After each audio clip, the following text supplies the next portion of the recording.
internet, and welcome back. We were being so well behaved. We were being so good. Welcome back to Elegant Creatures. Our Monster of the Week game is Thursday night. We're excited. We got a lot to do, y'all. So let's just dive right in. Housekeeping things. Our next stream will be tomorrow. Fingers crossed we have a Sita back and we can jump back into Neon Gods. Val, well, we co-facilitate that, but Val, you know. I'll tell you a secret. Val actually kind of runs that game. So I'll let them talk about that. And after that, Saturday, 5 o'clock Eastern for Ward 47. Val also runs that. Val's just doing a lot around here. Thanks, Val. Yeah. Anyway, and then nothing on Sunday. Sundays we're going on a little bit of a hiatus. Maybe we'll just have a video game stream, or maybe we'll just take a day off. Like, whatever. We're all human beings and we got lives, so you know that's the thing. Yes, RJ. I just heard you say video gay stream. Well, all of our shows are video gay streams, so that's kind of inevitable. Thank you. I will note this down. Yeah, no worries. But yes, we are live at this point every day, but Wednesdays and Sundays for the moment. So yeah, please come check out streams almost on the daily. Just join us on Discord. We're a fun little community. We got a lot to say about many things. Rabbit holes of things. So many things. But yeah, come join us there. Subscribe to our YouTube, where there are literal years of content. Definitely check that out. Chat is here for video gay streams, and we appreciate it. I gotta give a shout out to one YouTube group in particular, because we have like our view, we have like a very niche audience, except for our Hidden Shrine of Tomoe-chan, of which the first video now has almost 38,000 views. Wow, that's fantastic. I was on there the other day and I was like, excuse me? No one else ever streamed that module? Maybe not, at least in recent memory. So many. It is so many. You did it by a factor of 10. I'm seeing 3.3 thousand views, which is still a lot, but not 38,000. No, that's not what it gave me the other day on the content creator page, but I don't trust it. It still is like a fuck ton. That's a lot regardless. Yeah. Our other ones have like 7. And those 7 people, I love you. We love you. I could probably name all 7 of you, and we love you to fucking pieces. Anyway, You're the real game nuts. You really are. Definitely check all of that out. Again, we've got a lot to do today, so we're gonna jump on in. My amazing, talented, hot as fuck cast. Please introduce yourselves. Tell us who you are, where we can find you on the internet, and who you're playing tonight. We start with Val. Hi everyone. I don't have the level of energy that everybody else is coming to the stream with today, and I'm a little bit worried about what that means. This is why I didn't want to push it back anymore, because I'll get sleepy. Yeah.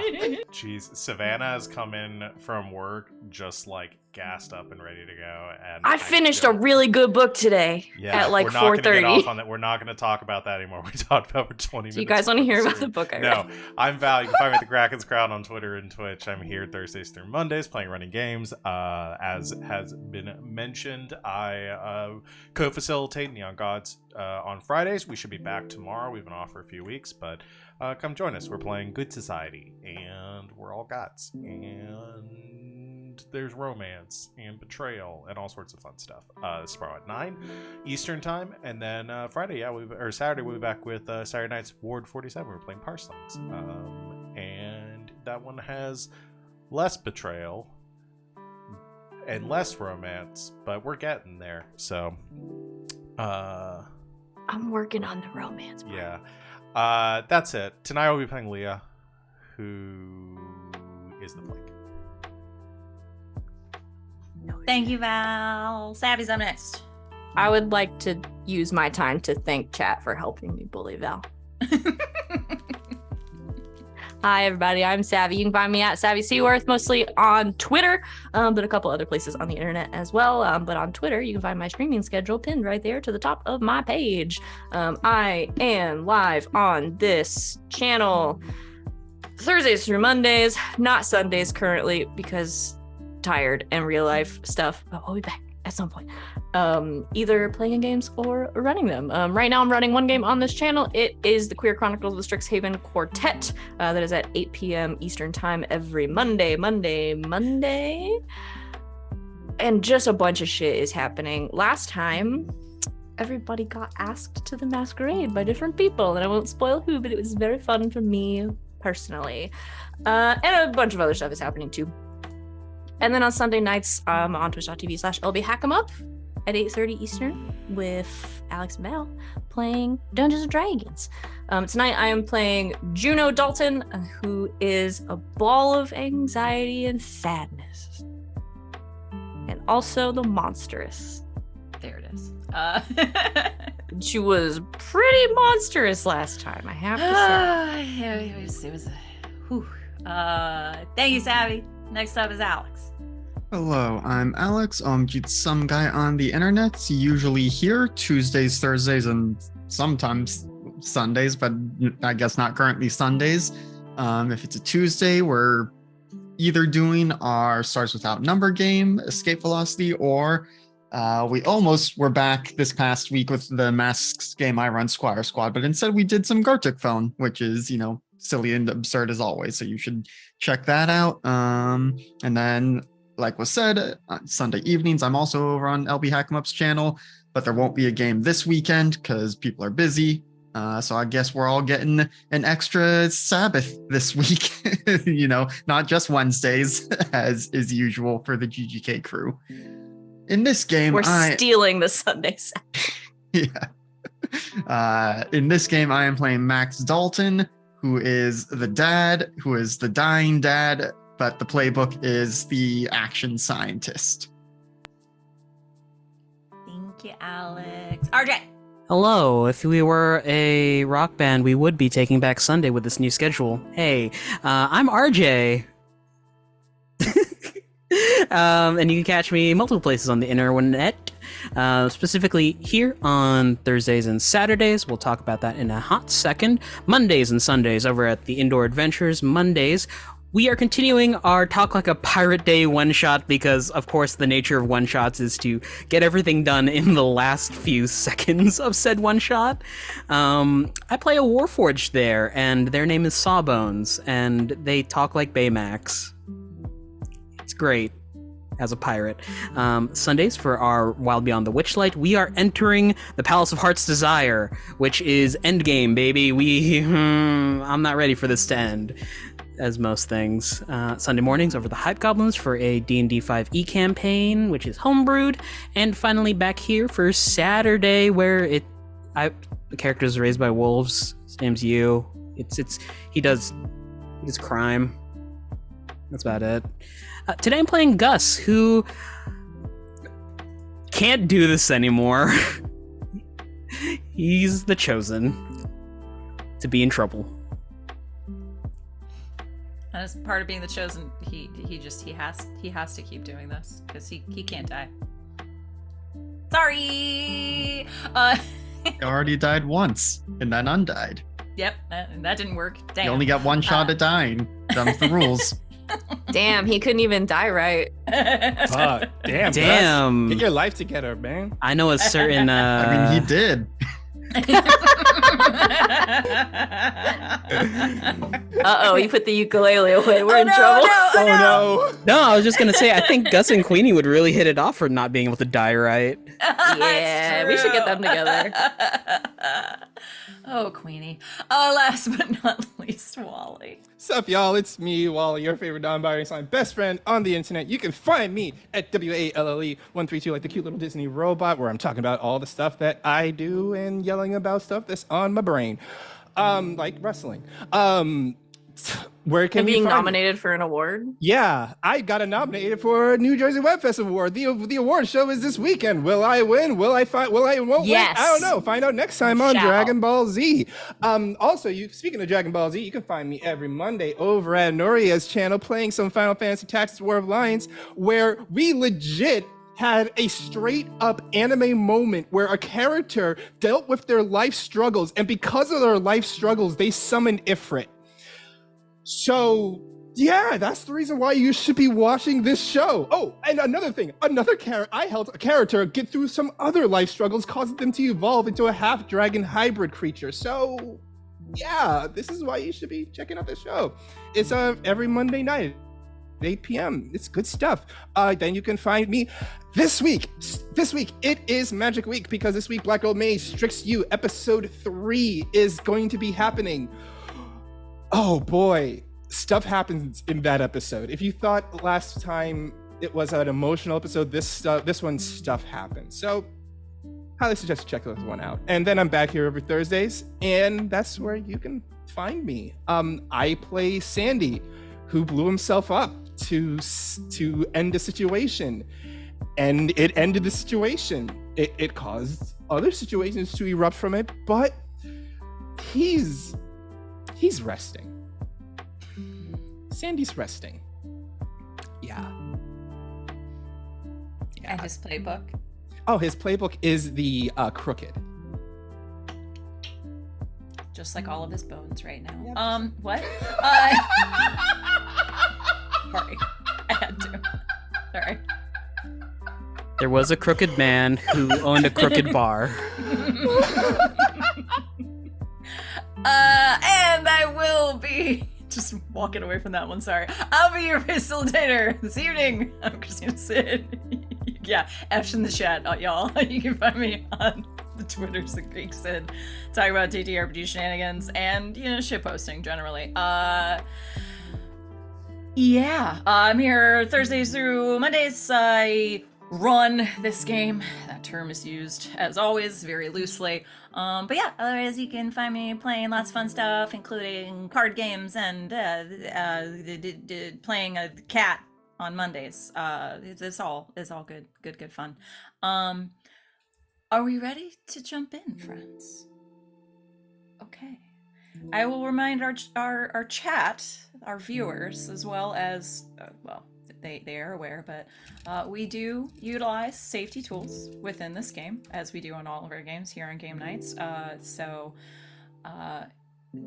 as intense as things might get, we are here to be a safe space with each other and make sure things don't go too far. So you know what? If things get intense for you too, we invite you to take a break. Take a walk, get a drink, do your thing. But know that we all love each other here, and at the end of the day, we're just here to tell some real great stories together. Yeah. Hey, Dad, can we hear your journal entry about last week? I should unmute myself. Sure, I've got the captions, but This is Alex's silent interpretive recap. Yes. yep. I think that should be an ASMR thing right there. Yes. Previously on Elegant Creatures. Oh, okay. Let's go. Cowabunga it is. Leah had asked the group to help her in saving her girlfriend, the Queen. We all rushed to group up, and Juno told everyone how things were going to be. Getting fairly mama bear and stressed out over the whole ordeal. And as we made our way into the mound, or before then, Max went and picked up Leah and Sandy, because Sandy was hurt from jumping off a perfectly good Juno the last time. Did some quick healing on him before we went to join the others. Gus was smoking so many cigarettes while he waited for us. We made our way into the Feywild and got to the court, where of course it was, a full-on rager. We headed around to the Queen's chambers and told the four-armed guards there that we were there for the orgy.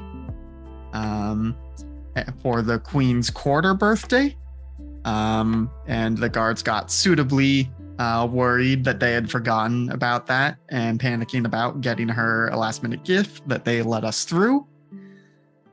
Inside the queen's chambers, we split up with Leah and Sandy going after the magic statue that we know that the Raven is really after. Meanwhile, Juno goes full beast mode and bursts into the queen's bed chamber, since that's where we knew she would be, with Max and Gus playing support. There were about a half dozen goons there who did not know what they were in for, and could not follow the Raven's orders and keep us from getting to the queen. Once we got to the queen herself, we found the Sasquatch that had kidnapped her crying tearfully in the queen's lap, and learned that he was under a geas, a compulsion to not allow anyone close to the queen. So the queen is stuck, tied to a comfy chair with cold iron chains, and we learned that, given that this compulsion was still in effect, that the Raven had escaped, which David the Dragon had told Juno that the bird lady flew away.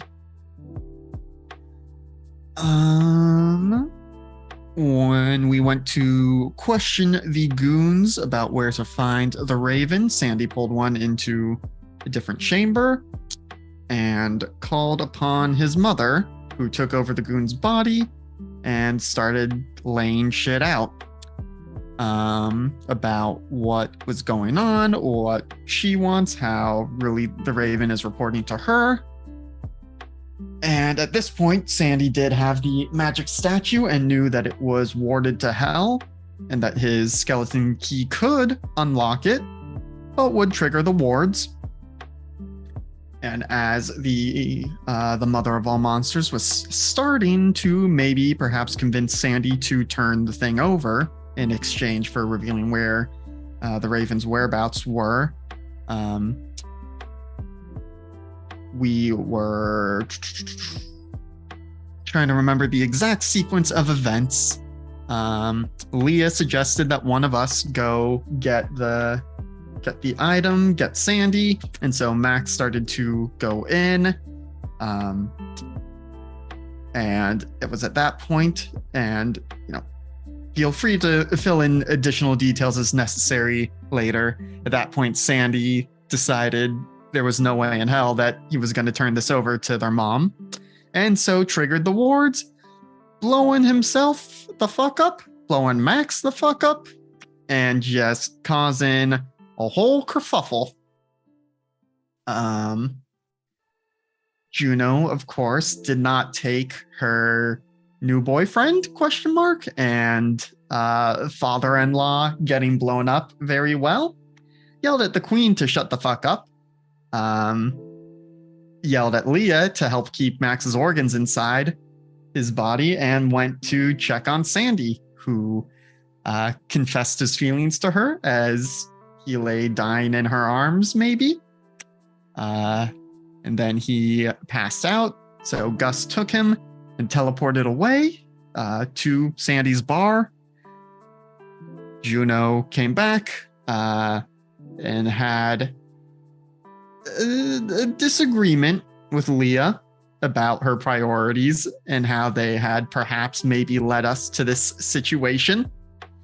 And so Leah decided to dig her heels in and said that, yeah, Juno had fallen for her bullshit. And so at that point, Juno took the ring, which was now outside of the fancy artifact, threw it at Leah, and took Max out to get him to a hospital. And as Leah sat there contemplating her actions, she realized that the ring was freezing cold to the touch.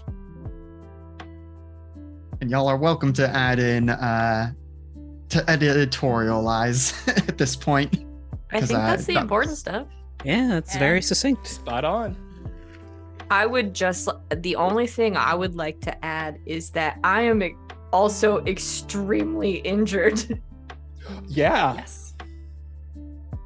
Yes. I I'd have like to add I'm I have pretty much 5. fine. I have 5 harm right now. I have a lot of harm. Yeah, You I have think we were 7. looking I at have 1 away yeah. from. Sandy's 7. Max got healed 1 to 6. And I have Juno's 5. at I'm at 5 now. 5. Oh, now. good. So I look exactly as bad as Max.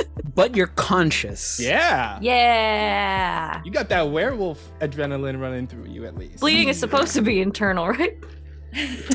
That's what I say! I know. I mean, that's where the blood belongs. That's where that it's one was supposed for to be. That's RJ. house. Thank you. Right? Thank you, someone, finally. I have a name, but fine. Thank you, Savvy, finally. No, too late. We're not I'm friends. sorry. Nope. You so close. So close. It started with the same letter, at least. I don't. Well, is Okay. no, that joke's gonna be too complicated. Hi, everybody. My name is RJ, and this is the last time you'll see me on the show. Wow. Alex just called us stupid to our faces. No, it would not I'm have kidding. been I'm totally payoff. kidding. Something, something, someone. We're all someone, something, something. Everyone knows Alex is the smartest one on the call. We don't have For to. Yeah, real. like, okay, we're not. No one is. No one is going to refute Alex has that all the statement. brain cells of Yep. this entire 6-person troop. That's why we don't have any. He keeps them from us. He hoards them all. Keeps the precious brain cells. Precious.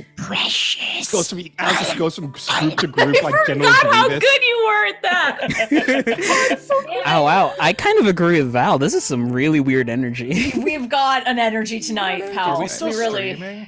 Yeah, we are. Yeah, No. sorry, Val. Oh, we're Val- streaming? It's okay, Yeah, Val. we You are. can zone out for a little bit. So Do your drawing. yeah, you draw. It's fine. I will. All right. Where would we like to begin? We have a couple groups here. We have Leah hanging out with the queen and her yoga instructor.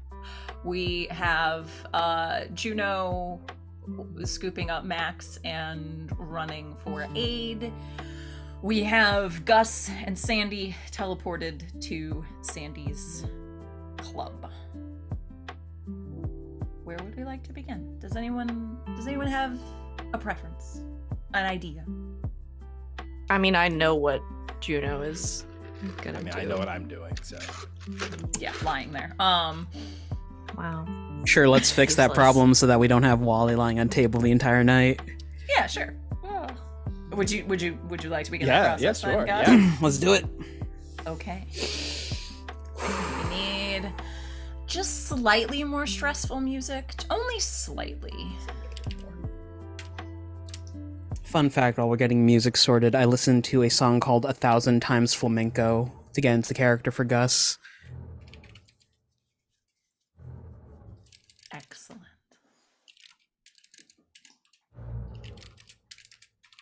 Okay, that might still be way too stressful. Here, let's go here. Fezzian Studios, we adore you. Okay. All the real G's. I had my Spotify down pretty quiet, and so it just like vaguely sounded like somebody was breathing in my ear, which I think was worse. Oh, I'm sorry. It's a song called 6 Times the Passion of Ordinary Flamenco. That's better. That is quite a claim as well. very So cool. It's from an beyond anime. that- Oh, hey, okay. Share. Is this Samurai Flamenco? No, it's Gundam Build Fighters. That show is so good. Anyway, Gus, Let's go. you have appeared, I would assume, probably, in Sandy's office upstairs? he on the floor? appears in Sandy's office, and I imagine he yells for Chauncey. Let's see. I mean, we established it was a Thursday, I think, offhand. So yes, it's Thursday. And it's pretty hopping in Sandy's place. But after a couple of yells, our good red cap friend rushes into the office. Yeah. Oh shit. There is Boss? the dark shadow and just 2 golden irises staring out from the corner where Gus is holding Sandy. Call everyone. everyone that owes Sandy a debt, tell them to bring people who owe them a debt. I don't give a fuck who you call. Call everyone. Okay. For what? What do we need? Do you need a healer? What? Fuck, boss. Gus, Hey, where are we? your club? Oh, good. Is Chauncey there? Yeah, boss. I'm it. Scurries up. Ah, Just to Chauncey. put a hand on Chauncey. I need you to do me a favor. you. Yeah, boss. Anything. What do you need? Get the bottle of the 20-year from in the lounge and just bring it here, thank you. Yeah. He scurries out. I'll make some calls. I'll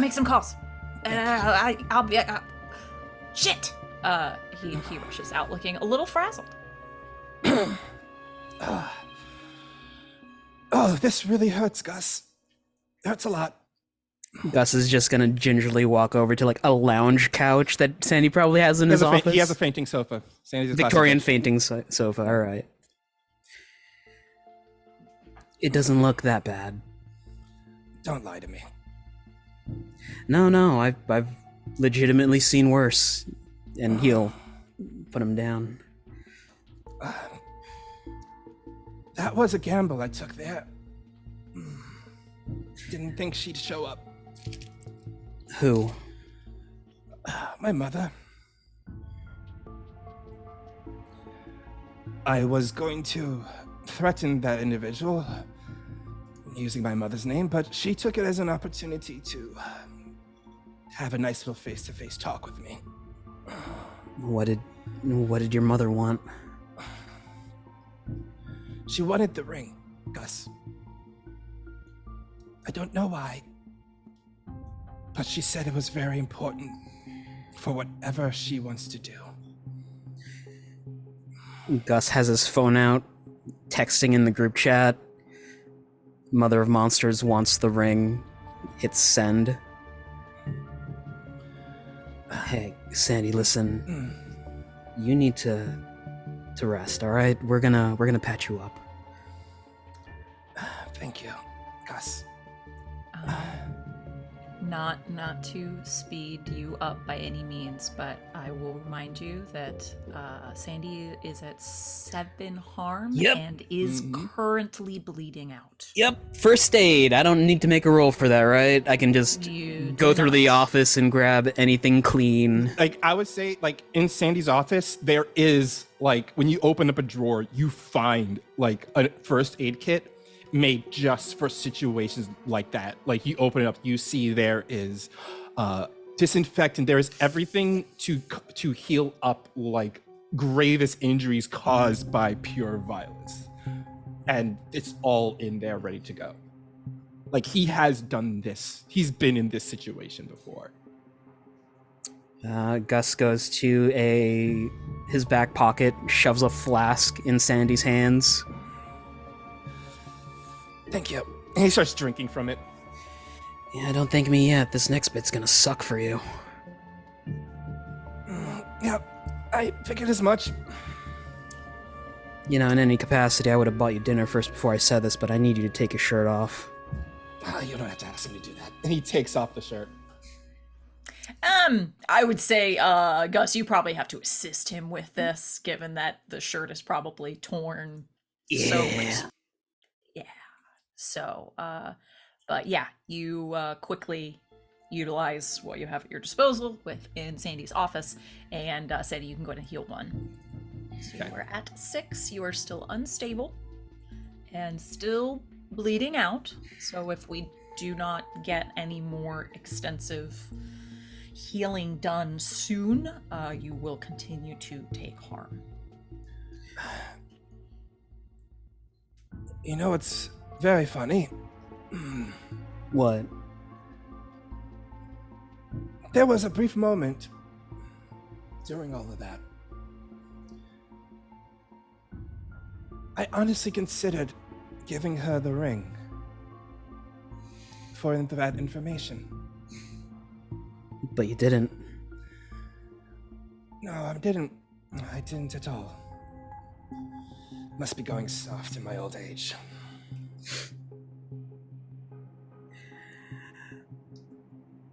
Listen, Tandy, you need to stop talking to rest, alright? Yeah. How are the others? Juno and Max look pretty fucked up, but they're going to the hospital. Lee's fine. Good. I need to talk to them later. Yeah. Right now, I'm about to pass out again. Make It's sure. about this point that Chauncey rushes in, gives you the bottle. Thank you, Chauncey. Yeah, boss. I'll be perfectly frank. You don't have a lot of healers in the book. But there's one. There's that weird hag lady that's got the apothecary down the road. Lotta, right? Yes, Yeah, Nata. that one. Yes, that's right. I did take care of a rat problem for her. Yes, You want me to go get her? yes, please. Go get her immediately. Tell her I'm on that. it. Thank you. He gingerly puts a hand on like your shoulder, which is of course covered in blood. Says, We'll be okay, boss. and then of course wipes the blood on his hat and What a dick! He's a red cap. What do you want?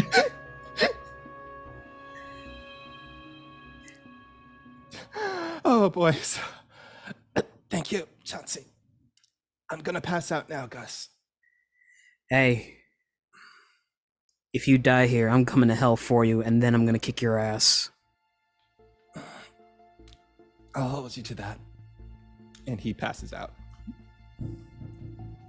okay. We will jump over now, I think, as Chauncey rushes out to get his boss some aid. Do you want to jump to Juno and Max? Sure. Okay. Juno, you not that it's really appropriate, but it's appropriate for the place where you're at right now. Let's change to some party music. Whew. Juno, you have, after some words with Leah, you've scooped Max up and rushed down the hallway exiting the Queen's quarters back into the wall-to-wall bonanza that is a Thursday night in the Fae realm. The guards, Leah had shouted out earlier that you guys need some help. They sort of run up to you as you cradle Max. We're searching for a healer. Is there anything we can do to clear the way? What do you need? Search faster. Salutes with two of his hands on one side, double salute, and they rush off. Human hospital far away. Juno takes Max and just like shoulders through the door and just busts out into the party, like Okay. bloody and whatever, not caring, and just looks for. There's a lot of them, but looks for any Fae she knows. Okay. Let's see how fast we can do this. Let's read a bad situation. This is a bad situation. Let's see if we can get some help here. So yeah, go ahead and roll bad sitch. Luckily for me, I'm in shapeshifter form. Hey. I don't know if that helps me or not for this one. That might just be a best suit mystery. 10. Excellent. You are frantically just trying to recognize facial features throughout just this seething mass of bodies. But in your desperation and your very heightened senses at the moment, in the corner closer to the entrance of this hall that you came in not an hour ago, you do spy a familiar face. A tall, lanky, looking slightly uncomfortable face with their Bieber-esque bangs sort of flying in front of their eyes. You spot Mel. Who was that? Your friendly neighborhood fae who gave you a little dissertation in chaos magic. But they're here. I love them. Yeah. Juno will shift back into Juno. Although she's probably already caused a little bit of at least strange looks and just kind of pushes through. Mel? Hey. Juno. Oh, hey. Oh my god. It's been a little bit. I need help. Healing? I don't care what kind.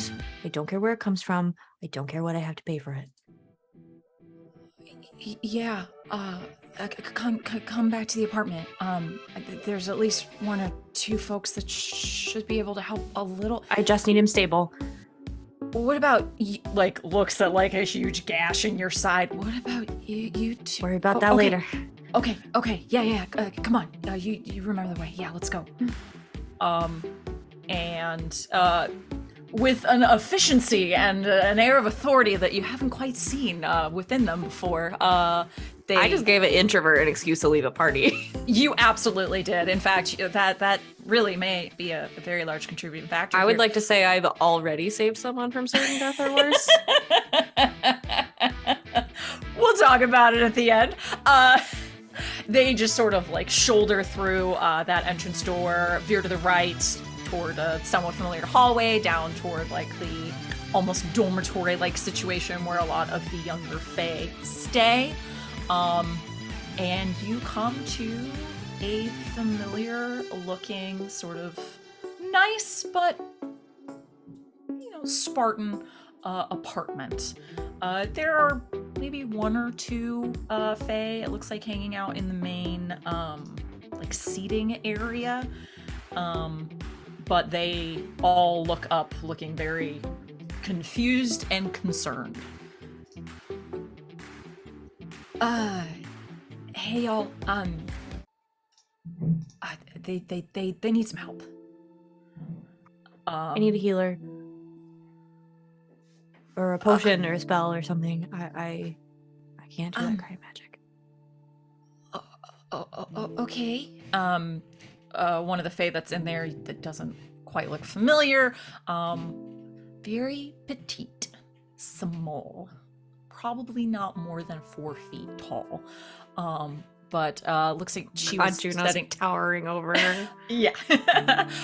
Looks like she was like setting up a board game, maybe.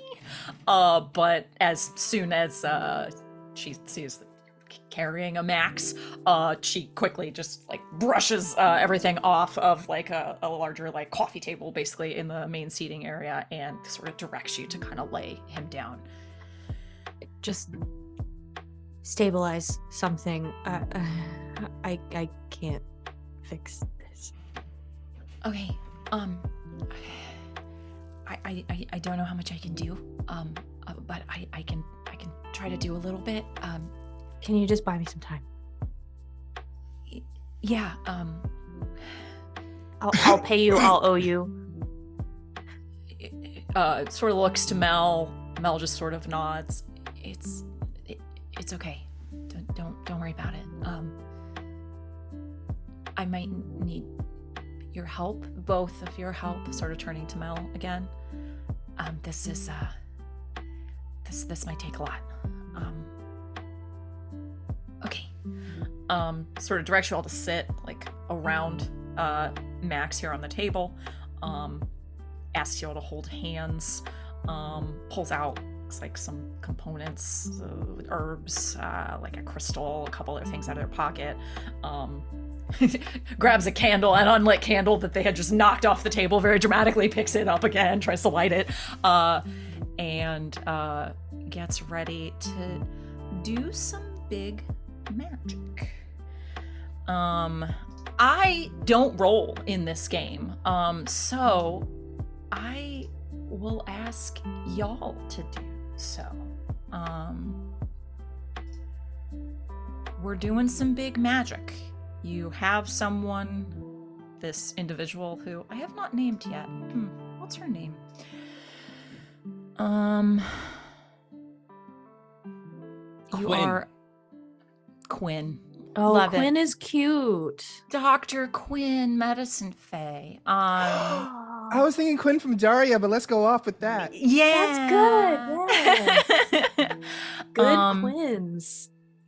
Yeah. We'll say we're attempting to heal harm from an injury here. She will get everything set up and attempt to utilize your all's help here to do a little bit of magic here.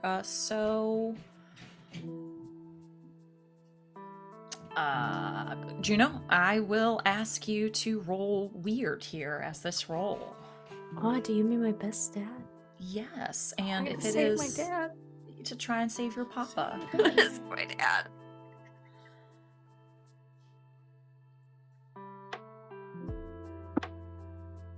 Oh no. What did we get? Oh, I rolled double ones. I see how Juno feels about Max. No, this is a luck point situation. Nope, I'm using a luck point. Okay. What is your luck move? When you spend a point of luck, your monster side gains power. Your curse may become stronger, or another breed disadvantage may manifest. Okay. Trying to remember the disadvantage I have right now. Oh, it's the pure drive. One emotion rules you. Guess which one I picked? Fear. Excellent. Oh man, I should probably have to act under pressure to resist. Yeah, I think that's where we're gonna go. So let's resolve a couple things here. I think we again need some.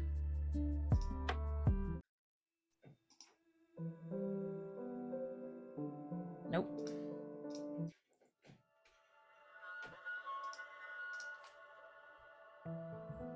Juno. Quinn, and Mel and yourself are attempting to collect and then disperse this healing magic into Max. In that moment, you feel this rush of power within you. And the only touchstone for something this extreme and powerful that you really have is that rush that you get when you change into your wolf form. And you're not sure whether it is sort of that association within yourself or the terror and sorrow that you have felt in tandem throughout the past 30 minutes. But you feel that surge of the wolf within yourself. I'll have you roll tact under pressure.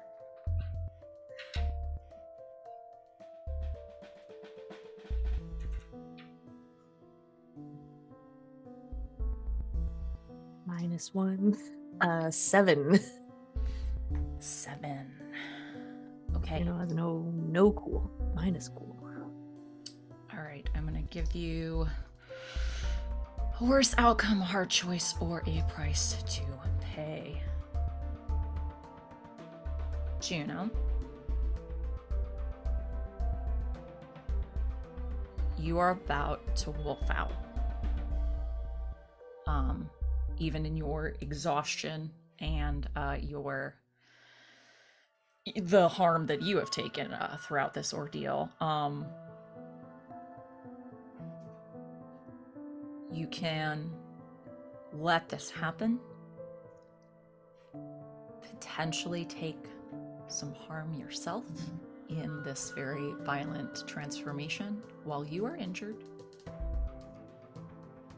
and allow the magic to work in healing this harm to Max, or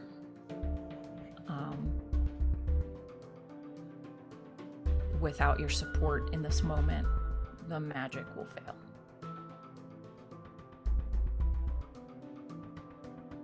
I'll take the hit. Okay. I don't think for Juno it's even a question. Yeah. Juno, you, instead of what is usually Juno's impulse in these moments to tamp it down, to keep it, plugged up, realizing that it will be necessary to help Max to let it go. You do. And you feel a violent transformation beginning. What does this look like for Juno in this moment? This sort of uncontrolled manifestation of the wolf inside.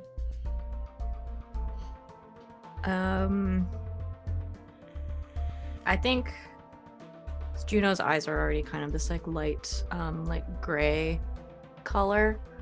I think there is this moment where like the magic is sort of flowing through and she makes this decision to, even if it hurts, let it out. And I think her eyes just go dark. And I think she probably has time to take like one breath and just sort of looks over at Quinn and just says, "Fix him." And then I think completely loses control of like her physical form, because I imagine that she always has like some control over the transformation, except in like very extreme circumstances. So, but I imagine she completely loses control of it, and it is probably this like horribly painful, like pretty grotesque like change, because she's always, even in the bad moments, always holding something back. So I think it's much bigger. I think it's much louder. I think it's much nastier than what usually happens. And I mean, she's probably just like one turn away from going completely feral. It's probably bloody too. Yeah.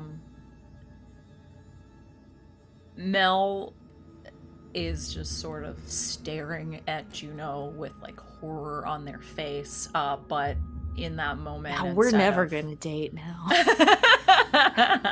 You don't know what Mel's into. No. That's fair. That's fair. You would imagine, given Juno's terror and lack of control in this moment, and how gnarly this probably looks, that Mel would sort of reel back, but instead, quite the opposite, sort of grips onto Juno's, what I imagine now, claw, even harder, not letting go of that connection.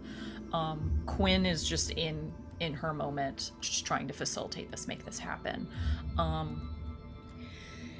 And instead of fully bringing this healing to Max, what actually happens is that Juno gives up a little bit of her own energy here and feeds that into Max. So Max, you're going to heal a harm, which I believe brings you to 4. And you will stabilize. Juno, you will take a harm.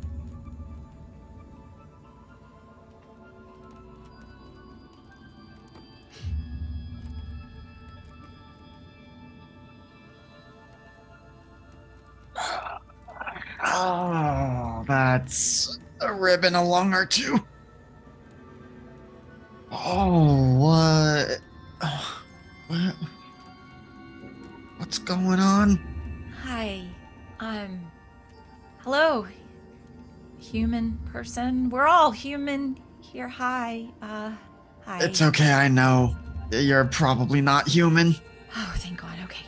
I assumed as much. You're friends with a werewolf. Oh God. Are you? Werewolf. June. And like Max starts trying to pull himself up off the table to start attending to her.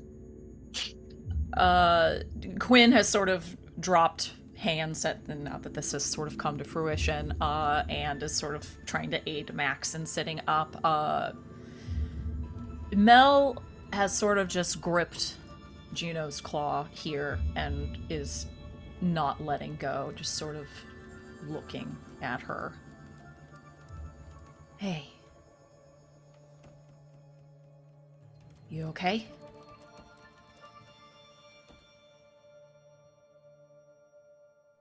I don't think Juno says anything, but I don't think she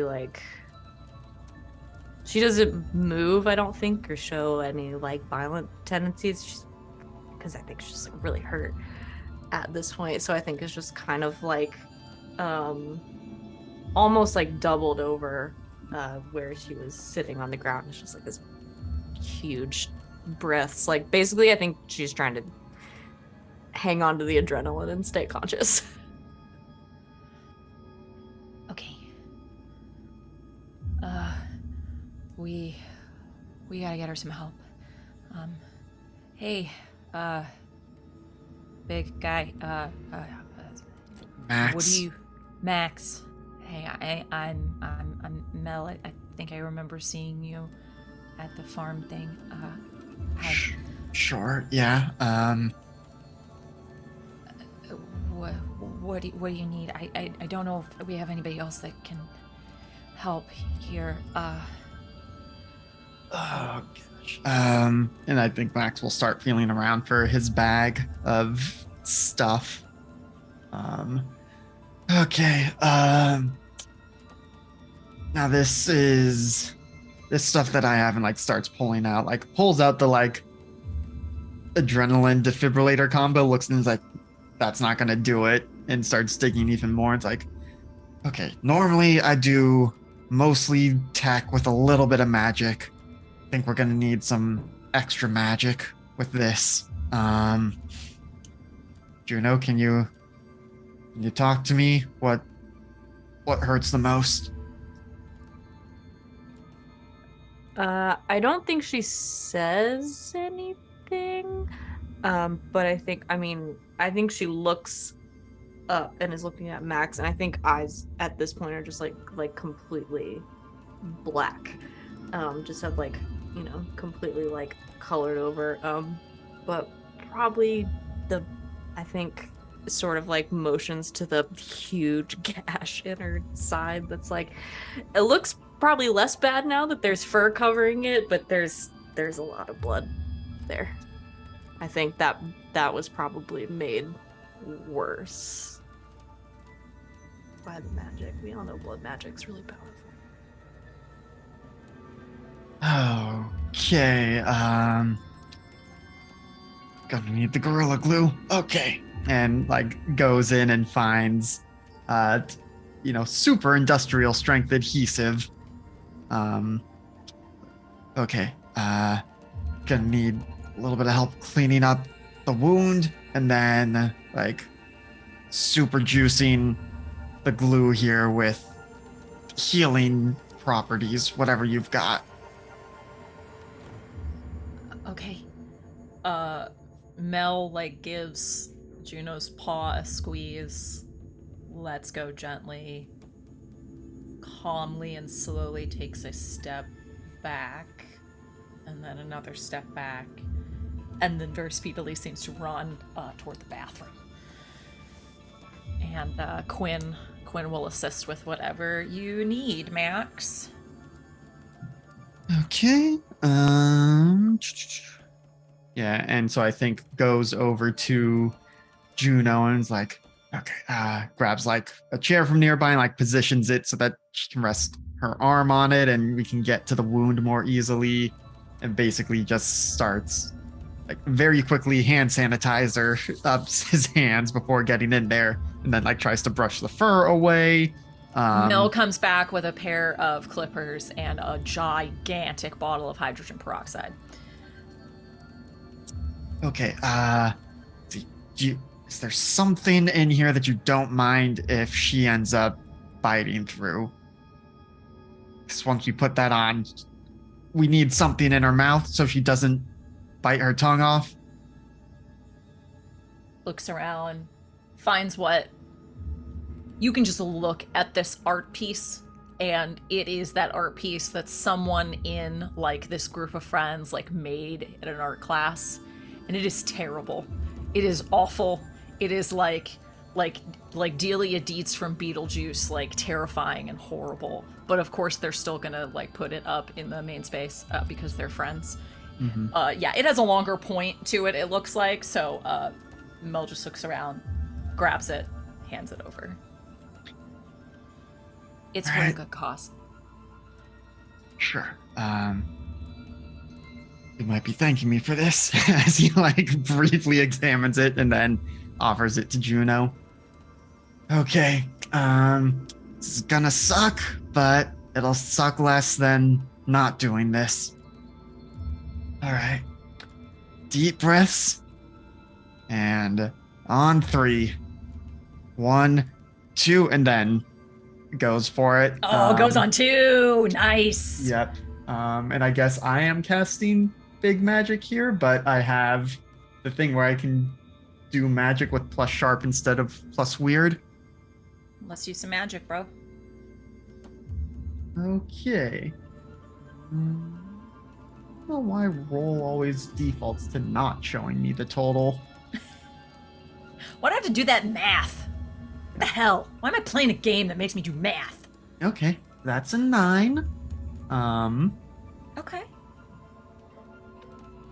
We don't have any bond yet, so you wouldn't have any bonus I to don't helping know out. how that's possible, but Really? Because Wow. everyone keeps giving I other have people bonds with everyone bonds. else. Yeah. I mean, I don't know could. if I can help. Okay. If you wanted to try and do a straight roll and see, you could. Can I argue that my weird move applies Argue. for helping? Because it is literally when you push your physical body past its limits. And I think that would be through all of this and everything that has happened, staying still, Mm-hmm. staying calm, Mm-hmm. even And if not it's eating anyone. just long enough Mm-hmm. for Max to do what he's trying to do. I buy it. Go ahead.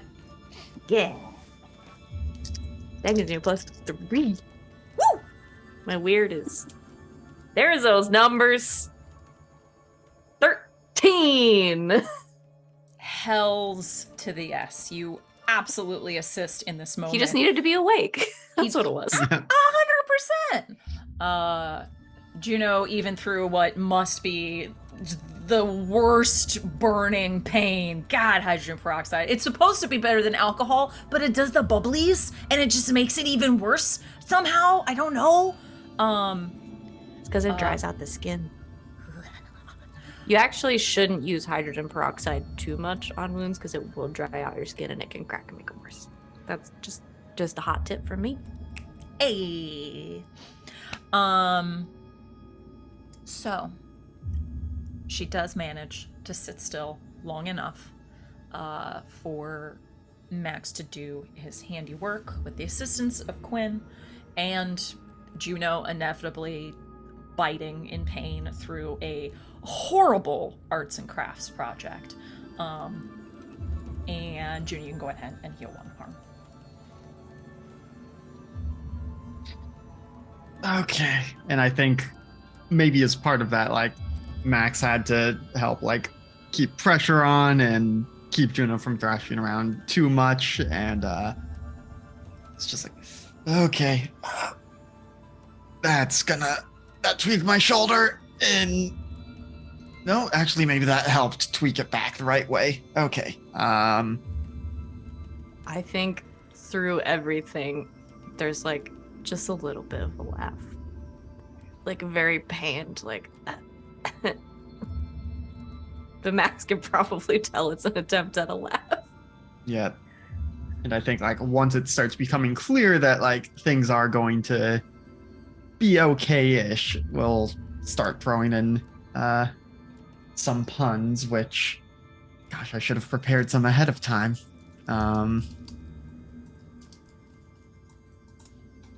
But all right, kid, this is gonna be rough, but you know, we'll all be able to stick together a little better now.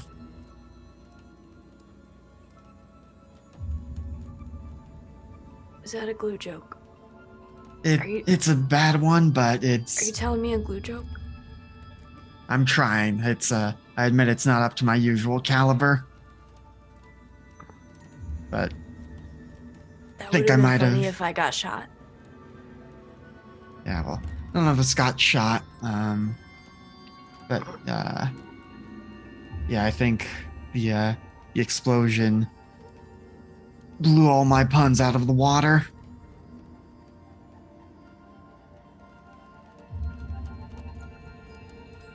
I'm trying to laugh. You know, it really isn't the best medicine.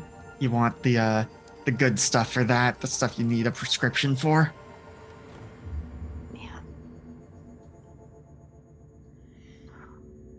We'll say in this moment, as you were both a little distracted, you both realize that you have a message on your phone from Gus,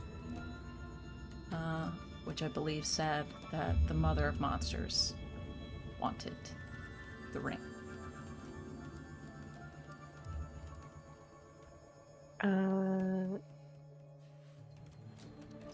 Is gonna slowly type, but you know, big thumbs. Everybody gets a text that says Leah has it, and Leah gets a text that says, I'm still trusting you to do the right thing.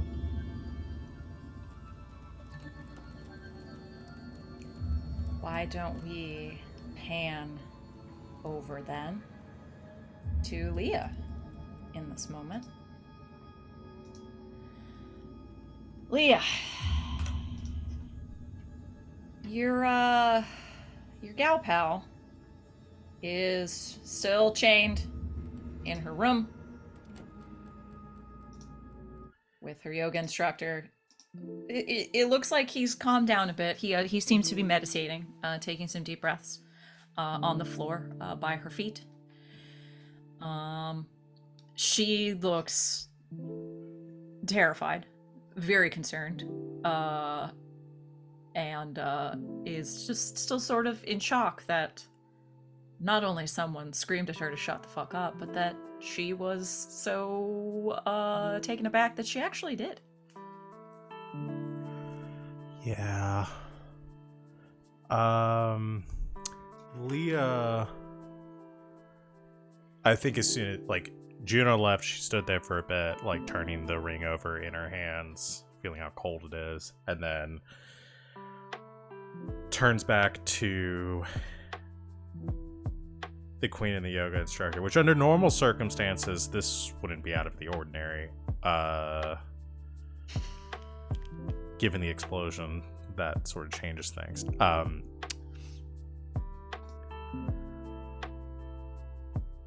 I'm sorry you had to see that.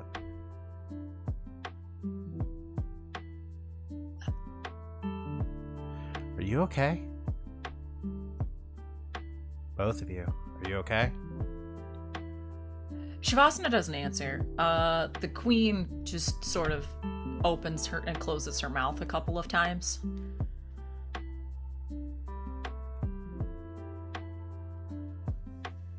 What the fuck is going on? I've lost track.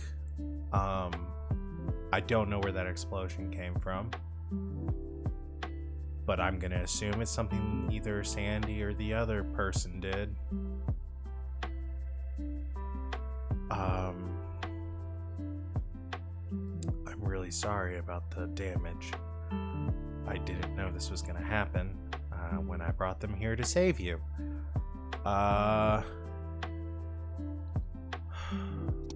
Okay, one thing at a time. We can't get you out of the chains because if I try to approach you... Sorry, we haven't met before.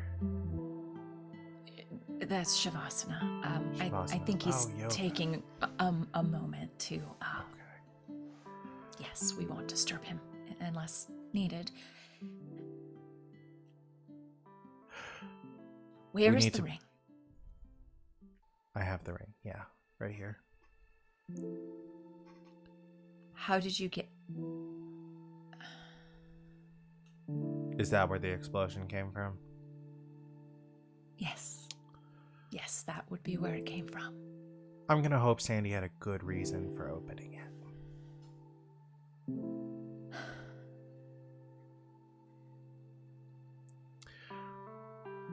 This is yours, though. I would give it to you if your yoga instructor wasn't going to maul me for trying. Is there something? Can I use the ring to free you? No, that is not within the ring's capabilities, to my knowledge. What does it do? If you can tell me, you don't have to tell me, but it might help.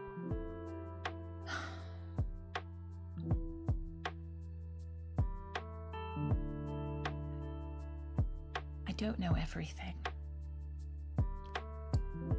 I know its name. I know that it has been passed down within my court for millennia. And I know that it can be utilized. Well, honestly, I don't believe you would need it. It allows one to focus through it and see, well, flashes of the future. Oh yeah, that would be a little redundant for me. Is she telling the truth with everything she said so far? Would you like to read a person? I just know if people are lying. Oh, that's right. Yeah. Yes. Everything she said is the truth so far. Yeah. Cool. No awkward conversations there. Okay. I may have This somebody. ring, Sorry. it cannot leave this room. It'll stay here. I'll stay here until we get you out. I may have somebody who might be able to help with the Gaius. All right. I have to warn you, they're not a great person. But I they don't know sort of. many of those anyway. Are you familiar with Kamale, the angel? I've heard the name. Okay. From you. That's your boss, correct? Yeah. Yeah.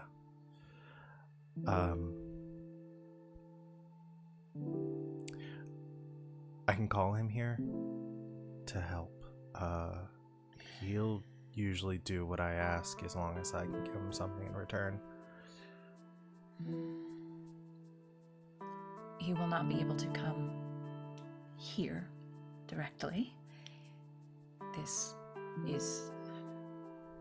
place is warded from. If your guards will let him through, then I don't think he'll hurt you.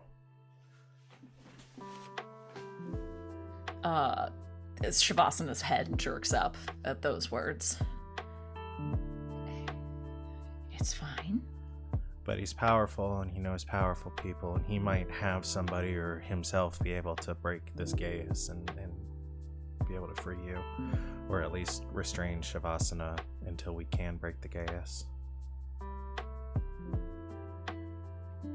I would prefer to avoid any situation that would cause harm to Shavasana. I'll specify that.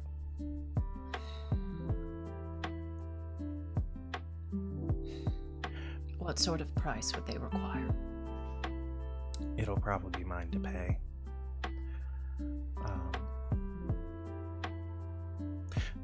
Shavasana, He turns to look at you. can we do like earmuffs for a second? Is that outside of your... Can you do that? Can you give us some privacy for a second to talk? As long as they don't approach. Looks to the queen. She nods. Not that I don't trust your yoga instructor, but this is a little bit personal.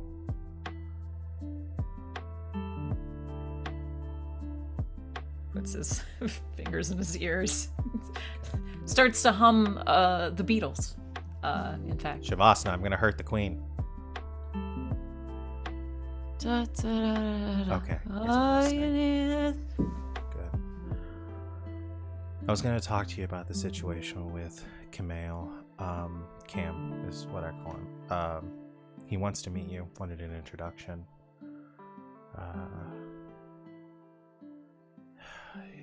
There's a lot going on there, but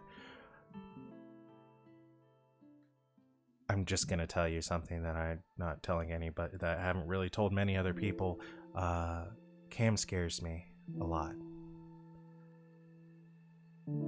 We used to be friends for a long time, grew up together, but he's changed and is terrifying. I've seen him do things that I really never thought anyone would be capable of. If I do this, it will involve him and what's going on here. And I need your help. I need you to help me get free of him. I don't care if that means I have to swear fealty to you or someone else, but I just can't work for him anymore. And I don't know who else to ask for this, because anybody else, I wouldn't tell this because I know that he would just kill them, but I don't think he could do that to you. So I'm sort of going out on a limb here and assuming you're powerful enough to do something about this and to keep him from hurting you.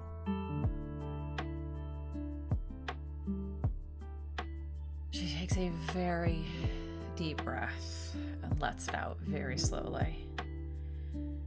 Her eyes seem to sort of be zinging back and forth as if she's thinking very fast and very extensively.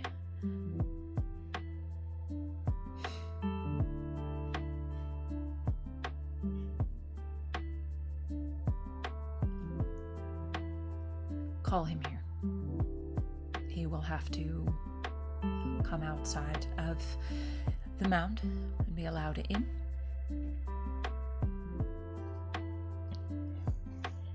Okay. It shall be my price to pay.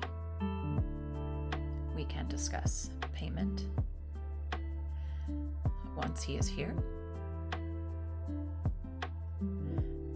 And she looks up at Leah, and her eyes have never looked more fierce or more brilliant.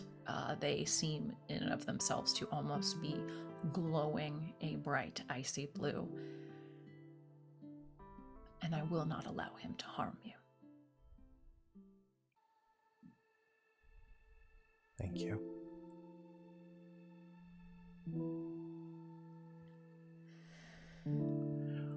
Okay, I will I'll call him. And Leah takes the ream and sets it on the air. Is there someplace you can put it? I don't wonder, because no, she's gonna hold on to the ring for now because she doesn't want Camille to see it and wonder, and maybe so she just tucks it away just for safekeeping until he's gone. Yeah, she will call. She'll call Camille. Okay.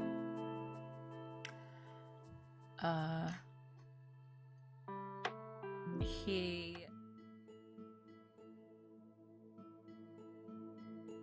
the fourth ring, and as he answers,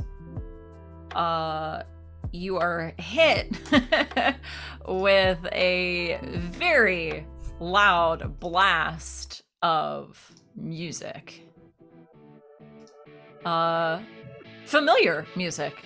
You know these songs by heart, and you do remember that you had told Camille that he could join you at the magic concert, where it appears he is currently. And you hear him shout, "Leah! Hello? Leah, Cam, where are you?" Are you at the concert right now? What? Are can you step outside? I'm sorry, I can't hear you. I'm going to step outside. Yeah. He takes a moment. You hear some shuffling and screaming and chanting of magic lyrics and the like, and it sounds like he gets to a quieter place. Some young werewolves howling in the background. Naturally. Everybody's still on the alert for someone to attack Jeff. Yeah. Oh, jeez. All right. I think. Can you understand me? Yeah. Hello. Yeah, Cam, I'm here. Can you hear me? Yes, that is much better. Where are you? Am I early? I thought I No, may have been running behind.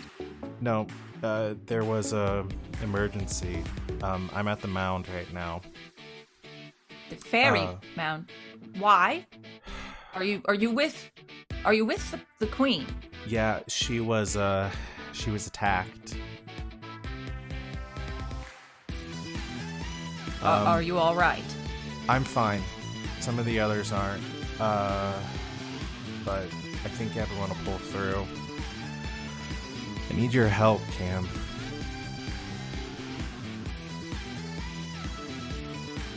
What can I do? I've got a Sasquatch here with bad case of mind control, and I need him fixed or restrained peacefully and not harmed, so that we can get the queen out of danger.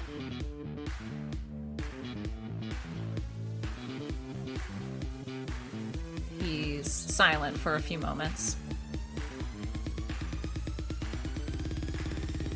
Was this your doing? Was this my doing? Did I mind control Bigfoot? No. Quite honestly, the situation seems too perfect. You've put the Queen of Mirrors at our mercy.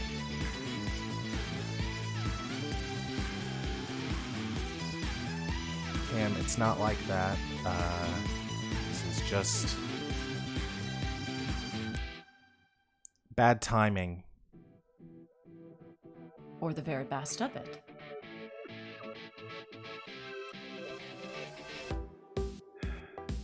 Can you help or not?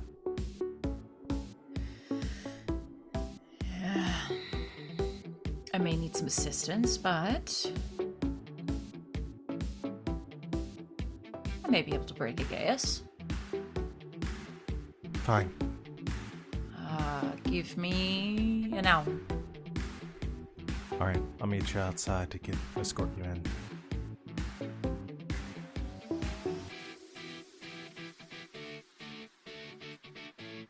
Whether you were responsible for this or not. Job well done, Lee.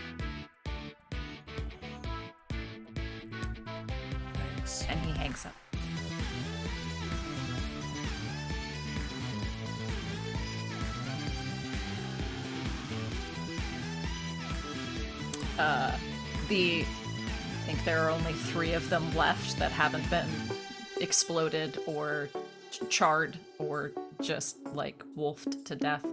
Yeah, I think no, 2. There are 2 of them. 2 of the dudes left over, just cowering in the corner at this point. They're not trying to fuck with anybody. But after that phone call, they just sort of look up at you. Stay down. They huddle back and look away.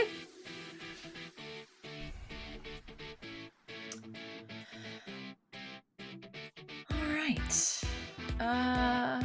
Before we go to break, let's pop back over for a moment.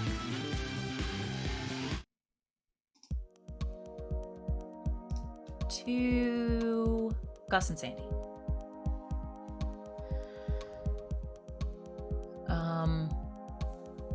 I assume you are both at least somewhat intoxicated at this point with all that scotch that has been drunk. Gus has pulled a chair close by the fainting couch. He has lit up another cigarette, and he is continuously tapping his foot against the ground. Yeah. It's been about a half hour or so before you hear like clomping up the stairs the surprisingly heavy footsteps of little Chauncey as he bursts into the office with a figure almost floating up behind him. You both would recognize what appears to be a 20-something beautiful young woman, long, like down to the small of her back hair, with a fun ombre of like dark brown that sort of fades into platinum blonde at the tips. She is wearing like a bib dress, sort of like a overall top that floats out to the bottom. Chicken feet earrings, and a large crystal around her neck, carrying a satchel bag over one's shoulder. It's good to see you. Hello. Sandy. Xenophon. Oh no. What did you do? Good evening, Lottie. Let's just say I got on the wrong end of a ward spell. The very wrong end. Yes, the very wrong end. Lada is here. My debt is paid. Yes? Yes, your debt is paid and we are cleared if you do this for me. Fine. Chauncey.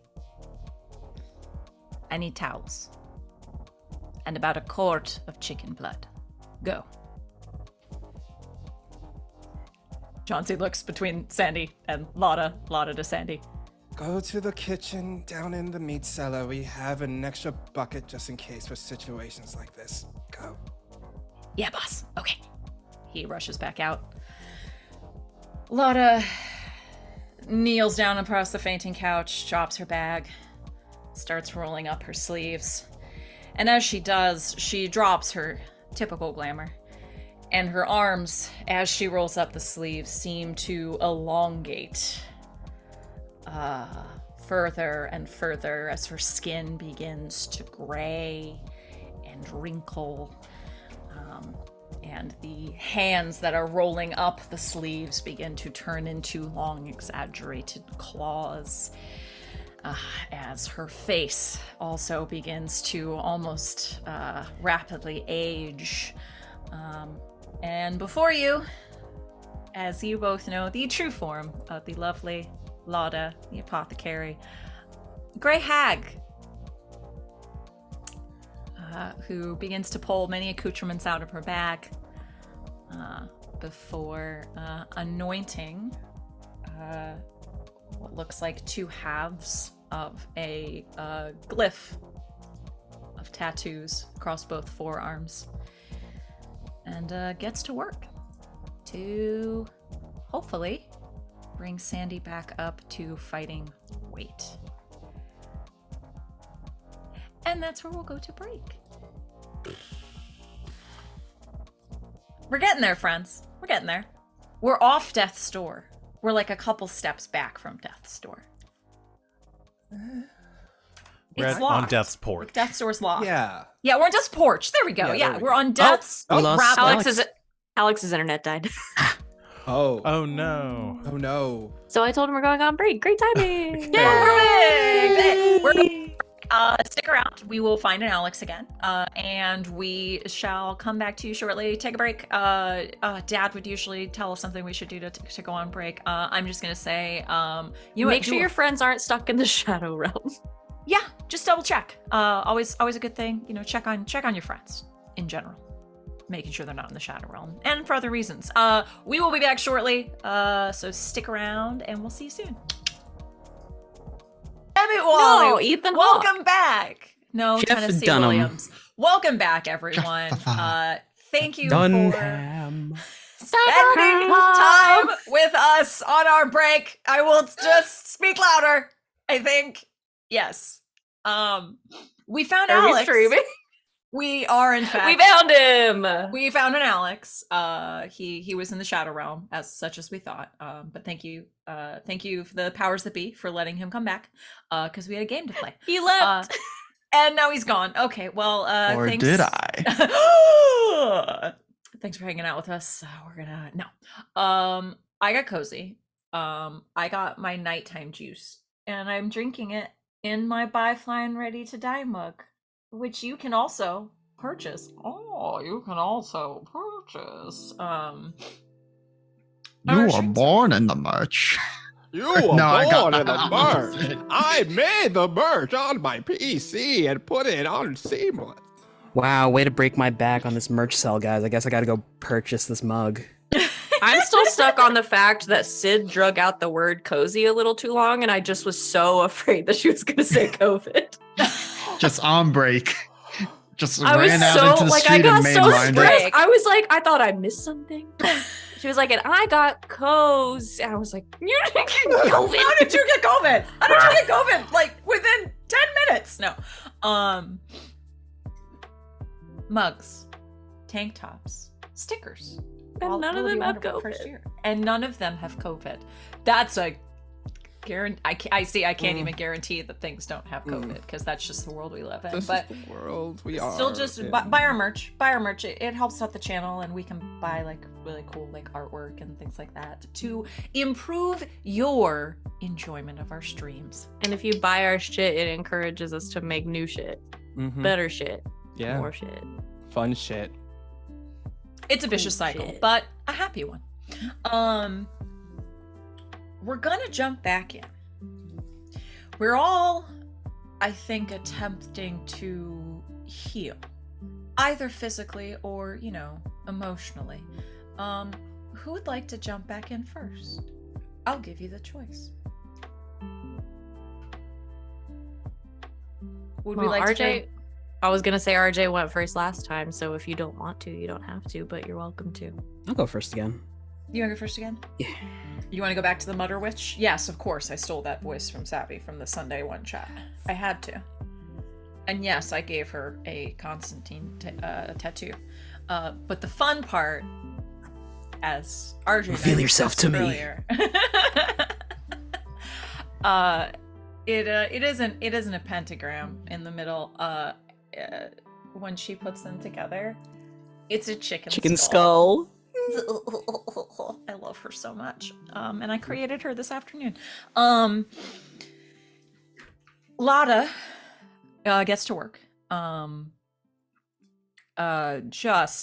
You have to imagine that the satchel that she has brought along is a bit of a Mary Poppins bag, because she's just pulling the most random ass shit out of everywhere. She went and asked for Chauncey to go get some chicken blood.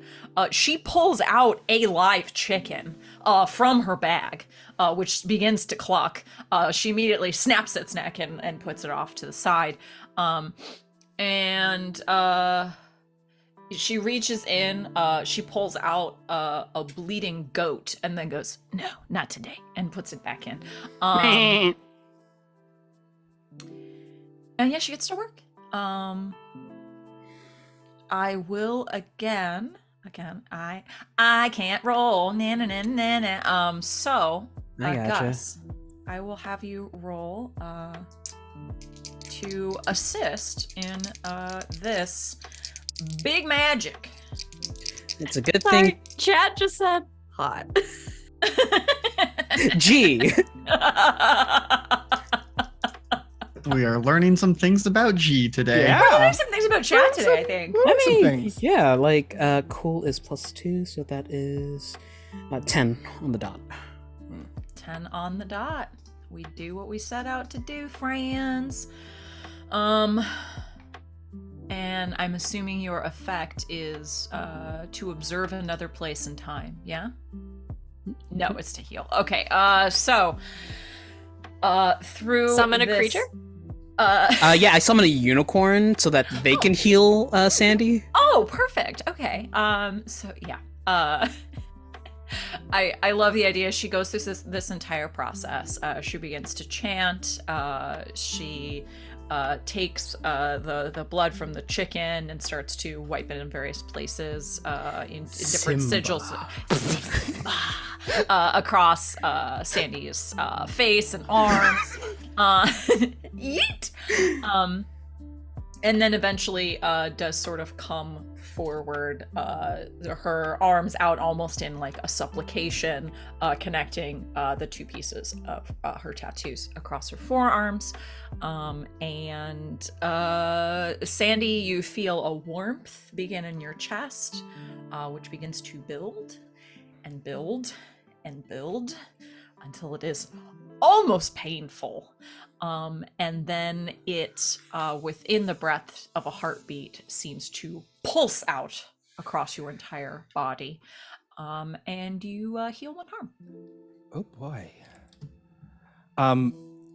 When it happens, you see Sandy pretty much like as that healing process happening, you seeing him like shift from his human form. Like you see his body kind of like struggling to maintain one shape, but it's still like in a humanoid shape, but you see it back and forth going from his human glamour to his full demonic form. That humanoid looking naked feline person is just back and forth. It's like the body struggling to maintain shape. And after the healing is done, he settles back into his human form and just sighs.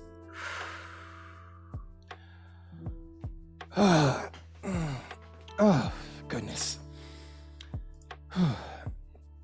She actually finishes before Chauncey can even like scuttle up the stairs with the literal bucket of blood. It's cold. Does that matter? Chauncey, Yes. no, not that bucket. The warm I- bucket. No, the No, other bucket, Chauncey. No. I like it cold. Oh. Come here, little one. Go ahead. She just takes the bucket and drinks it. There we go. That's it. Refreshing. Thank you. Thank you for your help. However, now while you're here, I do have one question. And he sits up on the fainting chair and then instantly just goes into a relaxing looking pose, kind of like one Jeff Goldblum picture, and like his shirt just falls open like that.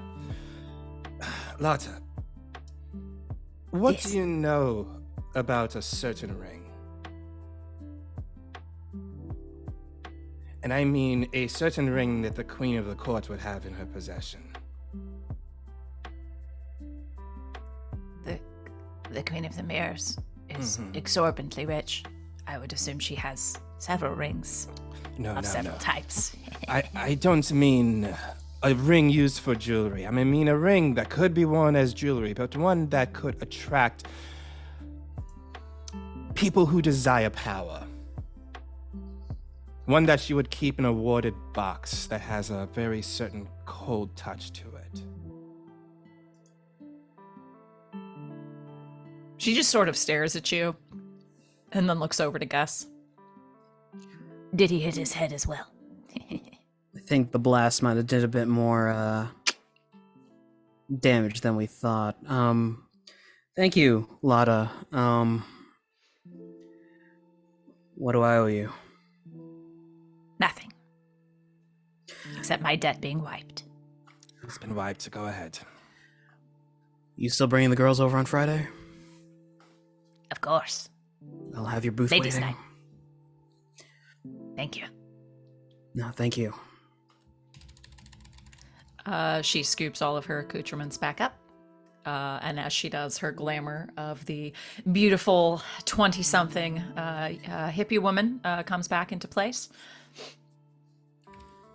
When Also, sorry, dried lavender is 30% off this week. I'll stop by. You should. When Lotta leaves, Gus sits back down in the chair across from Sandy and just steeples his fingers.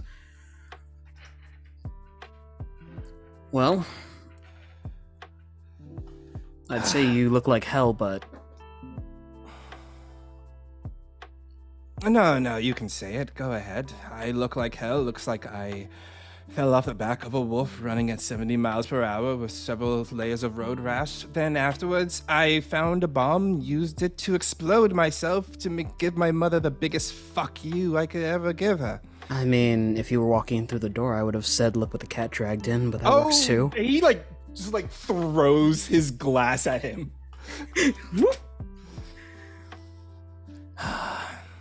But seriously though, how are you feeling? I'm in a lot of pain, Gus. I hurt a lot. But more than anything, I'm worried about her. Yeah. I was gonna step outside and give her a call. What, you're gonna call Leah? Oh, no, well, maybe later. I'll need to also call Juno. Yeah. Okay. Hey, no. Firm hand on the chest, shoves him back down. Damn it. Rest. I'm gonna go get you some water. Reaches over and takes the flask and the bottle.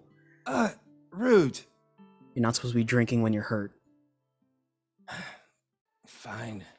And he sits down on the sofa and just looks really upset, transforms into a cat, and then walks around in a circle and then goes full cat loaf and just stares at him with full spite.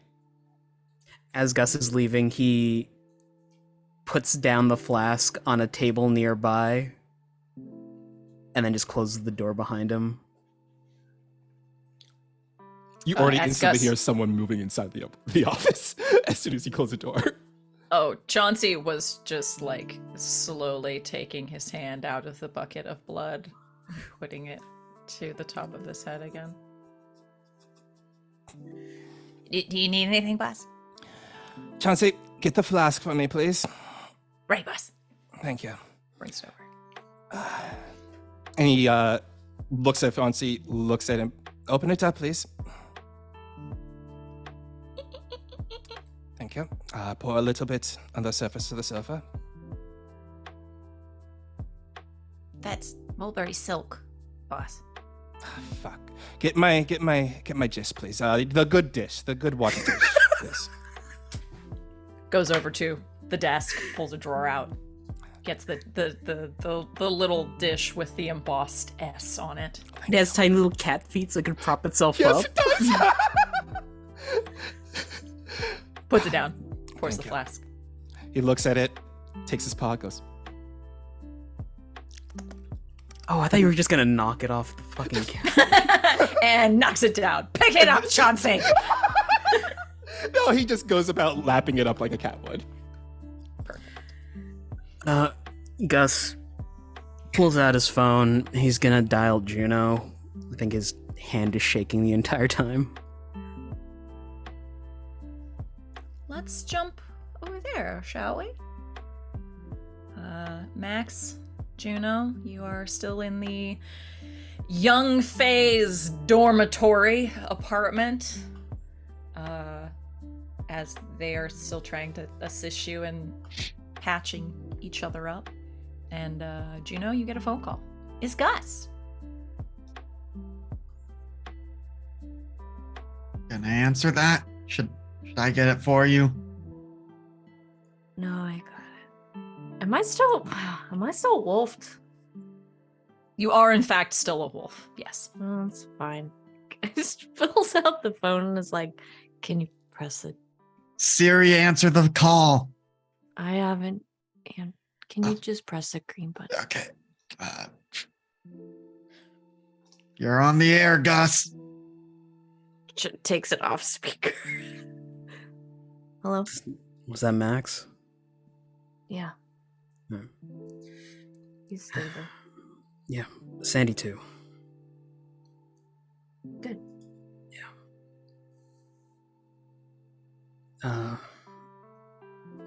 I know you wanted to talk after all of this, but I'm not running away or anything, I swear. Maybe we should, rain check the conversation until everyone's rested up.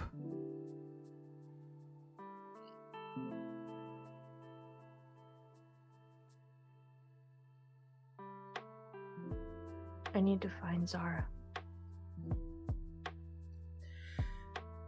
Yeah. Do you have any idea where she went? I've got a few. I could check in with her mechanic, see if she's popped in there. I doubt she'd be that visible right now.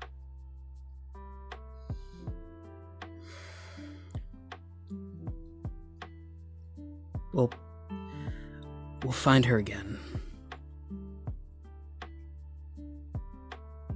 We already found her once.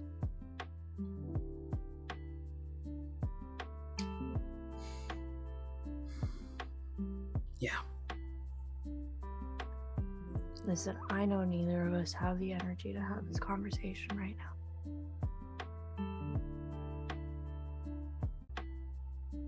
But as long as I live, we're gonna have to have it, Gus. And we will. But I saw how fucked up you and Max were. And I don't think you have the time or the energy to chew me out right now. So... No. Max is okay because I'm worse than I was before.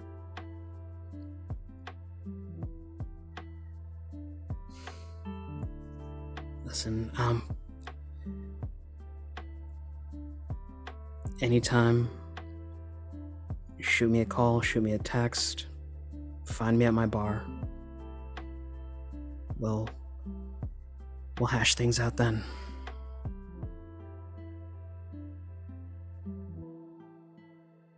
You're not gonna get away from me that easy.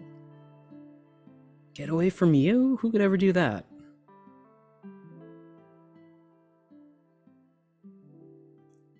Sorry. Just... We all need to meet back up. Where are you now? With Mel and some of the young Fae. Still inside the mountain. I could take Sandy with me. Pop over to you too. Yeah. We should go get Leah. Alright. Gus? Yeah. I love you, okay?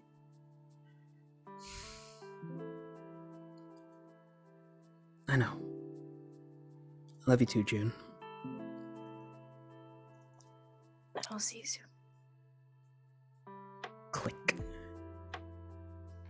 There is the sound of a lighter getting fumbled, several strikes that don't work, and then a curse, a pack of cigarettes gets dropped on the floor, and then a foot just stomps on them.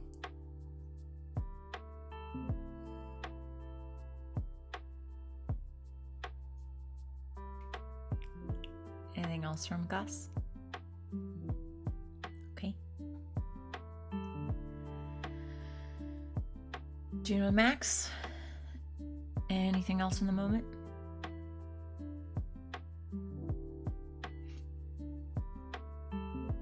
Juno's trying so hard to not be a wolf anymore. Yeah, She I just wants think. to be a person. Yeah, I think Max is gonna do the, because we did this in an earlier episode of like, it's their equivalent almost of sun's getting Of real a low. woosa, of a woosa woosa woosa, just like rubbing the tips of her Oh. ears. Yeah. Fuck. Sid, I'm gonna send you a message real quick. Okay. Yeah, is basically trying to go through their various techniques they've established of helping her recenter herself and calm down. I imagine at this point she's just so goddamn tired. And, unstable and still bleeding.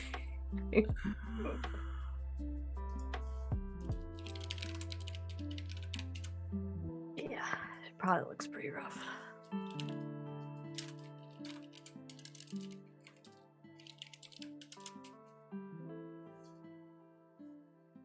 I I'm a little guess. afraid of the dabbing, but okay. Oh, I have an opening move, but it's for mystery, so don't worry about it. Oh, okay. Because the dab worried me. I messaged Sid and they confirmed, so that's why I was like, confirmation. Yeah, that's why I was worried about the dab. Because of all things to confirm, it was a dab. Like, whoa. You have a reputation. Oh! I see Yeah. my Your reputation does precedes me. precede you, RJ. I'm sorry, no. At how random I RJ am. dabbing out of nowhere equals danger. Sid, Everyone gets immediately stressed. with how random I am, no, my reputation procedurally generates before me. That was funny. Damn. Uh, I'm gonna use that. Now you can dab. now you may dab. You have earned this dab. Max and Juno, Quinn in again is just sort of trying to clean up and facilitate here. Just sort of like excuse me. Oh, right. Yes. Hi. Hi. Sorry we wrecked your night. No, it's okay. We were just gonna play some games. This is a lot more exciting. You said something about Zara. Right. Yeah. She's kind of responsible for all this, and a lot of other shit too. I know Mel knows her, at least in passing. Do you know her? I mean, yeah, she lives here.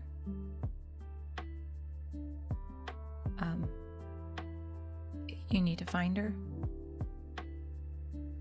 Yeah. And she did some bad shit. Oh yeah. Really bad.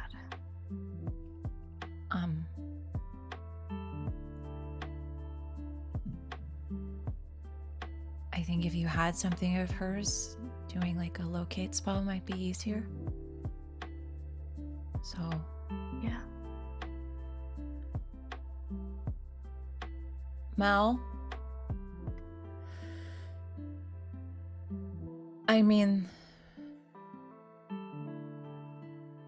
we're not telling them to go in her room, right? Mel just sort of looks at Quinn, blinks a couple times. Right. The bathroom. If you go through the kitchen and down the hall, the first door on the left is the bathroom. The first door on the right is not what you're looking for, because that's Zara's room, not the bathroom. Looks to Quinn. Quinn gives thumbs up. Gotcha. Yeah. I do need to wash up. Don't love the smell of werewolf blood. No offense, Juno, but it smells a lot worse than regular old human blood. It's kind of acrid, right? Oh, it's one of the reasons why some people think it's a curse. It's really just more acidic than most blood, but you know, I don't really have the energy to explain it. Right, yeah, you sit there. I don't know. Do you have Gatorade here in the Feywild? We need to get our electrolytes back up. We have some Pedialyte in the fridge. Sure, that'll be good. I'm gonna go find the bathroom. Right. Not the first door on the right. Yeah, no, like you said, first door on the left for the bathroom. Correct. If that's where you were going. Which it is. Uh-huh. You know, I don't think they know I'm a dad. They don't know that I can out-pedantic them any day. Juno just looks at Max and very, very quietly goes, if this conversation doesn't end right now, I'm going to die so much faster. That sounds like a challenge, Juno. It's more of a heart rate thing. Gotcha. Okay. Yeah. Pedialyte, and I'm gonna go wash up. And so Max goes off, and he does first go to the bathroom to clean his hands so that he doesn't leave blood all over Zara's room. But then we'll go to the first door on the right. Excellent. Max, you open the door and it is like you walked into a different house. It's a pretty large bedroom.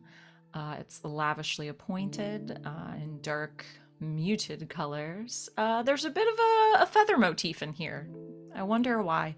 Appears to be like a large 4-poster bed in the corner. A large, what you would assume to be sort of like war room table, tons of papers, maps, other things upon it. Like a little seating area. Yeah. But no one seems to be here. All right. What's something I can grab of hers that's going to be a powerful connection, but not also be creepy for an old man to take? See, I was gonna suggest bedside table, but then you said that last part, and so I'm going to retract my previous statement. Yeah, I mean, that was one of my first thoughts, but it's like, no, let's not go there. Don't go in the drawers of the bedside table. Let's just say that. If it's on the bedside table, bitch, that's fair game. It's out in the open. I'm just saying. Yeah, and I mean, we don't know what Zara's like. Maybe she just keeps that shit out there. But I think is going to go look for maybe like a jewelry stand or something, and look for something that seems prominently displayed. Yeah, that's pretty easy. Again, yeah, you've got time and you're good to go here. I won't make you roll. Yeah, she has like a bureau, like one of those nice old bureaus that like opens with 2 front-facing doors. Looks like she has some things hanging and a couple of shelves, one of which seems to display a couple things of jewelry, some looking old, antique, and extremely expensive. But she seems to have like a little dish of stuff that's just sort of sitting out. You would think that's probably stuff she wears more often. Yeah, you see a couple of necklaces, some stud earrings, a couple things of that nature. Yeah, we'll say you see a, like, looks like slightly tarnished from wear, a little silver pennant with a single feather on it. All right, well, you wanted a ring? Not gonna take one of yours, but this'll do just fine. And Max has been very careful to mostly touch everything with his prosthetic hand and not leave fingerprints even.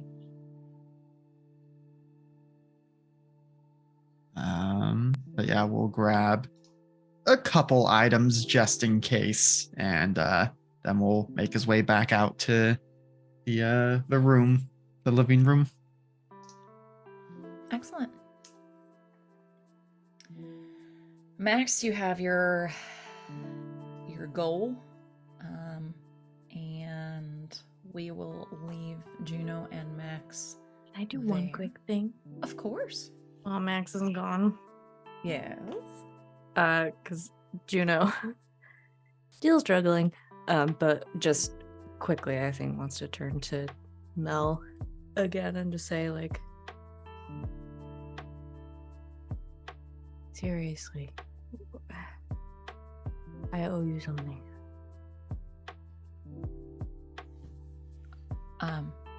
I'll just tell you right now, you really shouldn't tell most Fae that, because they will totally capitalize on that shit. Yeah, I learned that the hard way, and I'm saying it anyway.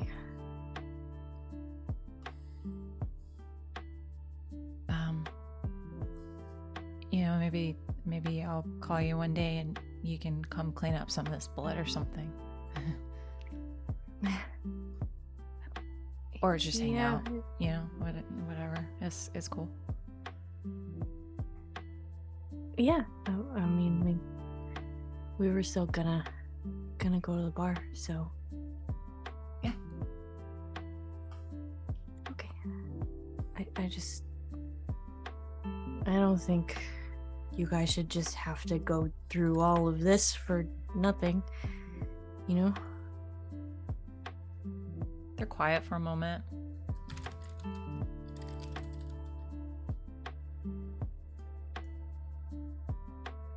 Take care, Zara. You want to owe me something?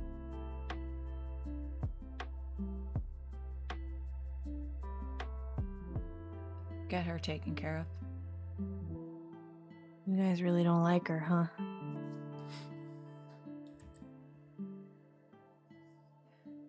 We always knew she kept to herself. Obviously had something going on the side, because she definitely wasn't taking any jobs with the courts. But lately,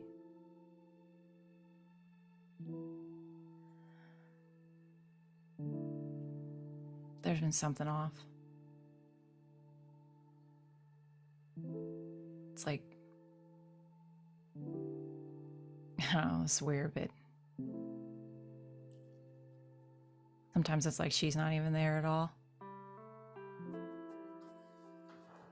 Like it's somebody else. Like she doesn't seem like herself? Yeah.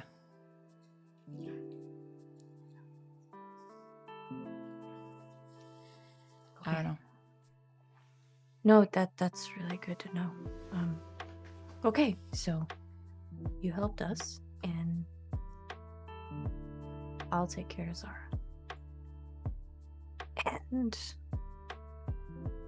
we'll hang out. Cool. And almost instantaneously, like Quinn just cleaning up the living room during this conversation, you both pause. Mel and Quinn at the precise moment both yell, "I get a room!" "No, I do! No, me!" And it's pretty amusing. Maybe you can share? Like, take turns? Like hot desking. But with a room. Look at each other.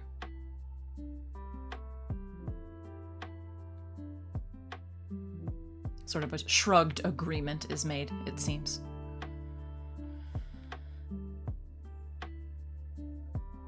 Okay. We gotta get out of here. Thank you guys so much. Yeah. No problem. Just take care of yourselves, okay? Hopefully you never have to see us like this again. Yeah.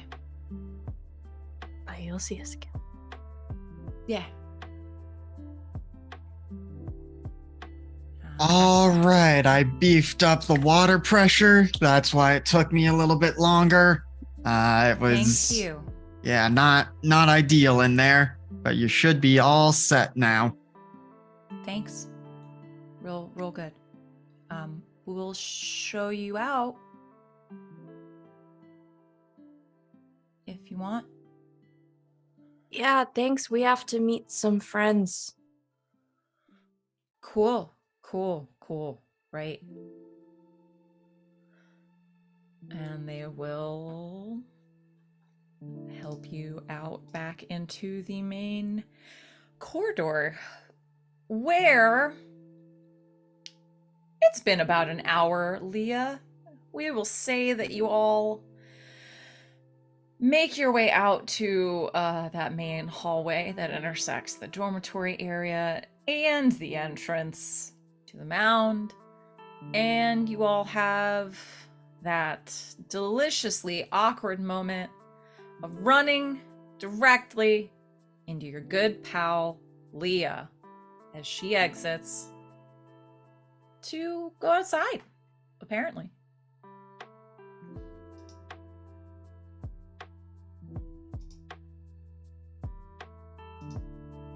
You all right Yeah. there? She doesn't acknowledge them. She just heads straight outside. Juno's like unstable and probably dying, saying. That's fine. Okay.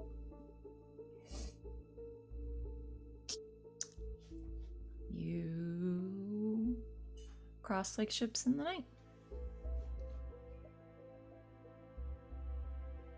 Maybe she went deaf from the explosion. Mad at me. She'll come around. No. She won't. Yeah, she will. No. Mia does exactly what she wants to do. Yep. And she wants to be your friend. She goes about it completely ass backwards half the time, but you are one of the few good, stable things in her life. And she'd have to be bigger fool than I thought to throw that away so easily. That's the thing she hates most about me.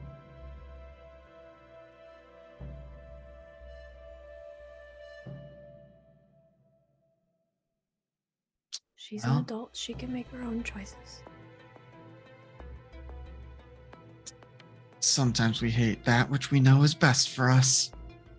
You know, better medicine and all that.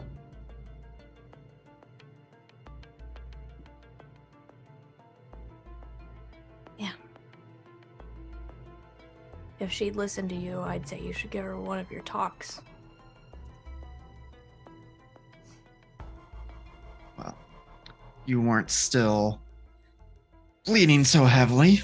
I might go do that now, but as it is, now that you're back in human form, I haven't yet actually done first aid to Juno. Can I do that, or is that kind of... That's tough. We've all both taken and healed some harm here. Mm-hmm. I will say with the fresh wounds, yeah, fuck it. You can do another first aid on her. Okay.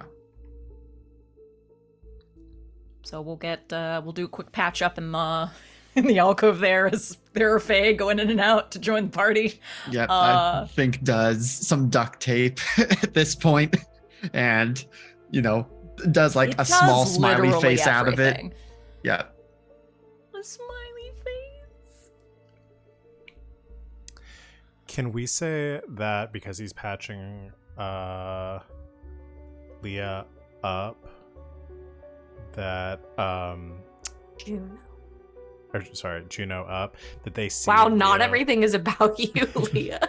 That they see Leah returning with Cam. I was actually about to say, I believe Gus's plan at this point after the phone call was to go back in, grab a Sandy, and port back to the mound. Using Juno as a target, yeah. Yeah.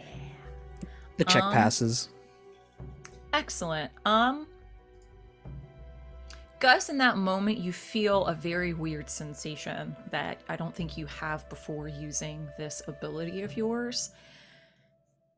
You find the point that you are trying to access, and you are shunted to the side of it. Not painfully, and it still works, but instead of finding your way beside Juno, you find your way to the entrance of the mound. It seems as if there may be some sort of protections upon the mound in this way. I still feel like something like that would nauseate him a little bit. It was definitely unexpected. It's like when you're sparring with someone and they grab your gi collar and then slip a foot behind yours and then just whoop. Yeah, it's definitely, what's my favorite word about the Fae mound? Discombobulating. But no harm taken for you or your passenger. And perhaps Gus might think that something they were maybe not fully focused on Juno, but perhaps they had focused on Leah as you arrive outside the mound and find yourself face to face with Leah and a tall, very tall, handsome, dark-skinned individual in a bright white suit. Would Sandy, because of who Sandy is, would he instantly... This son of a bitch is a goddamn angel. Okay, it's like Gus is holding Sandy in his little cat form. Sandy audibly just goes, Hey. Gus, What? look. And he motions over to the person, like, don't look directly, just look. Oh, they're right in front of you. Oh, right in like, front of us. Oh, yeah, you all, Oh. operate 3 feet away from Leah and Cam. Then they're just still just doing the cat, growl thing, just staring at them, ears folded back. Just holding Sandy. Do you think you could find Juno? I could. Slowly lowering Sandy to the ground, and then just the tip of his shoe baps against Sandy's butt. Sandy walks past them. It just gives them a birth of space.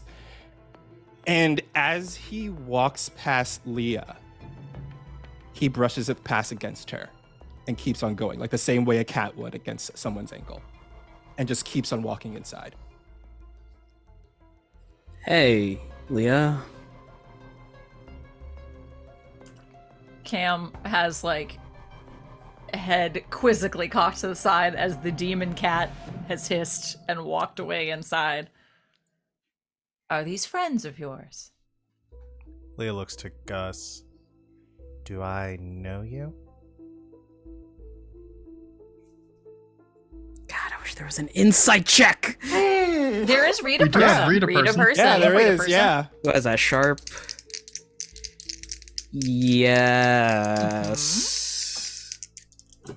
Got a +1 on this baby. 6, 7, 9. 9. Oh, read a person. Oh shit! Sorry, I didn't mean to do that. Press the button! I pressed the button. How pressed the dare button! you. I was trying to minimize, and I saw the red, and I thought, oh You yeah, red means monster. minimize. How dare! I'm so sorry. Oh my god, I'm an amateur. I don't deserve to be here. Oh, stop it. Not the button, Chad says. On a 7 to 9, you can hold 1, Gus. Is this character telling the truth? What are they really feeling? What do they intend to do? What do they wish you would do? How could you get them to do something? What does Leah wish I do in this situation? Walk away and act like you didn't that you got something wrong here, like that this was a mistake. Cool. Gus, like, there's a quirk in his eyebrow, but he'll just walk past Leah.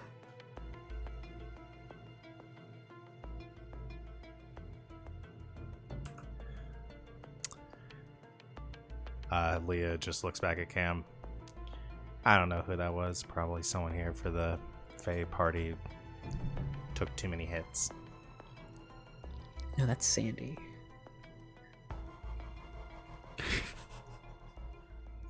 Cam will take a moment to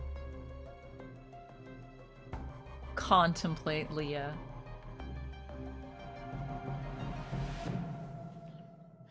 Show me the way. This way. And she starts leading Cam back to the Queen's Chambers. Excellent. Oh, because we need just a little bit of a jolt here. We'll change back over to the writhing bodies dancing before you. Gus and Sandy,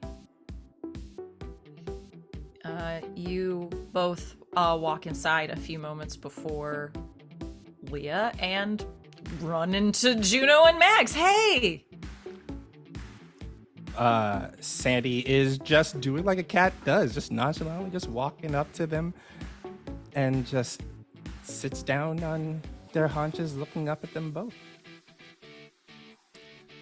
Oh, I see you two have survived and look well.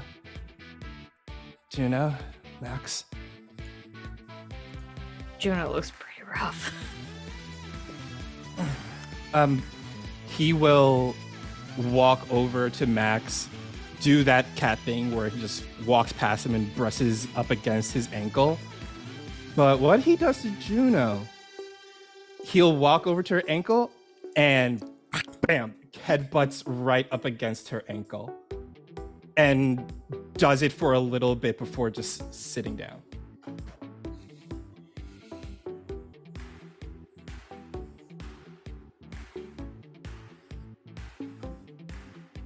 I see. Hello, Juno. Are you well? Yeah, I'm fine. Good. I believe all of us have some things to talk about.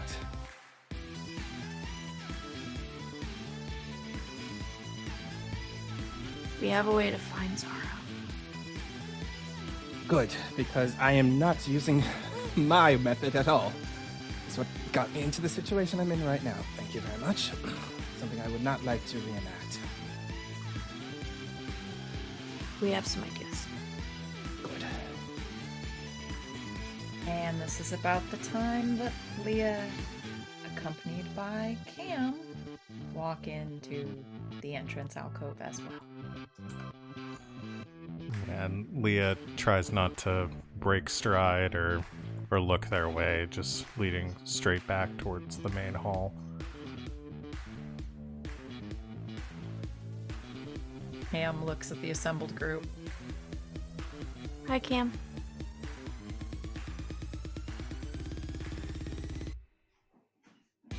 Do I know you?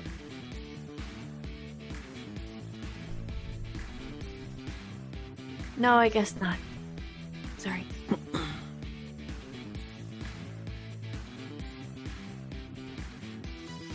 Gives a little nod of his head, looks askance at the group, and continues to follow Leah. Sandy is softly growling. He does a little...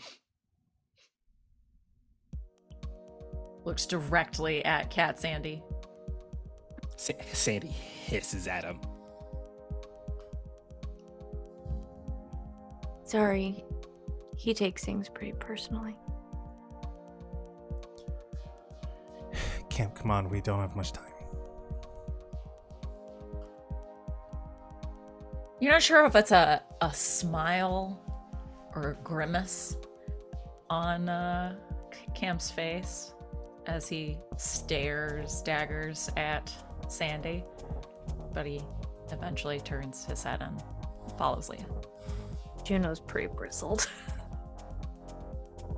Like, Sandy watches Leah following Cam, and he stands up and walks between her and Cam and looks up at her, and it's kind of giving her like a silent look of, are you okay, as he's walking right past her.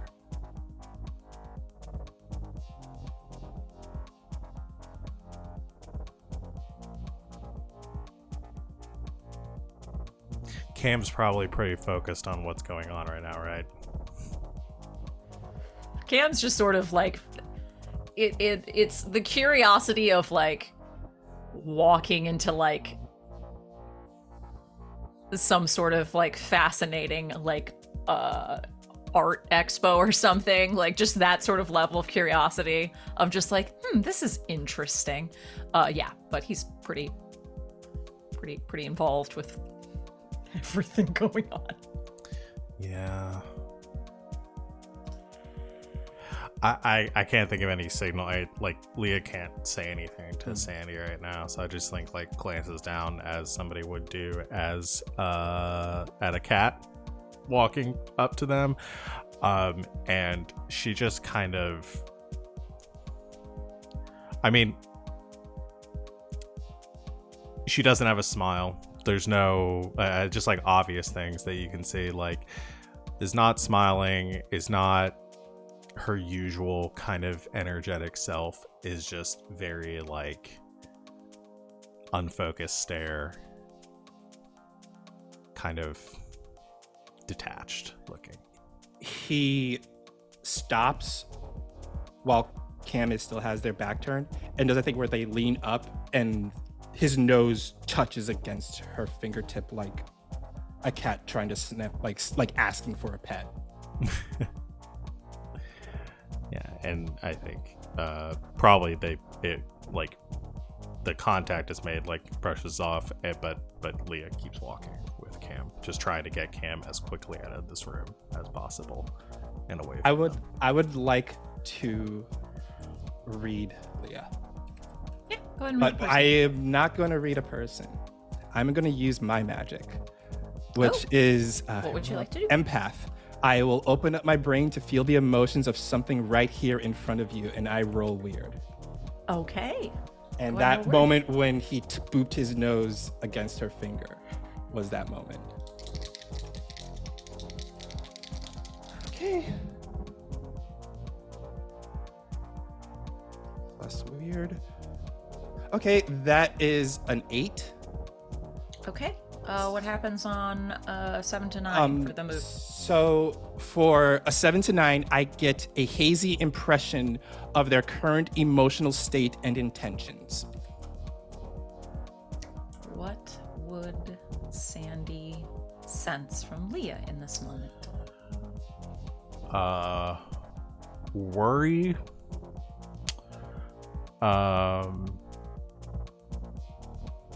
like worry and nervousness, a little bit like that anxious energy, but like there's a very focused like hopefulness, like there, it doesn't feel like Leah is out of control, it like has a goal, is just worried about how it's going to work out. Okay. What is it? Anything like that is out of character for Leah? Yes, I think that's extremely out of character. Okay. I All think right. Leah's Oh, always yeah. 100% sure that her plans are going to Yeah. work. Okay. And doesn't tend to give off an air of worry most times. So Okay. He watches her leave, and he will hop up onto Juno's shoulder and speak very quietly. Something is very wrong with her. She's worried. She's nervous. As long as I've known Leah, she's never been that way. She fakes it. This time, I can't put my finger on it, but we need to help her. I don't know how, but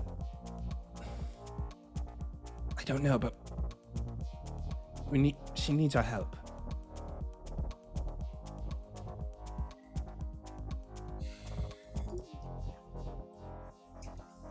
Go with Max and Gus. Max has something that will help you guys find Zara. And you? I'll get Quinn to stitch me up and I'll watch her. Okay. I'm not gonna let her do this by herself. Good. You're a good friend. No. I'm not. Of course. There's that Juno I hear talking. And he does that little cat stretch. Oh, and Juno, please come back alive. I don't want to lose someone that I've so dramatically professed my love and feelings to in a couple of hours ago. And he hops off her shoulder and walks after Max. No one but Juno hears this. Okay. I don't make promises I can't keep.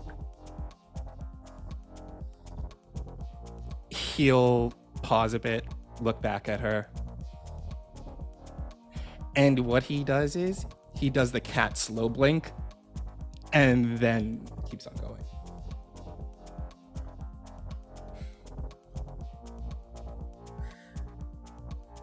She had Otis in the house long enough. She knows what that means. All right. These Fae are never gonna invite me back ever again.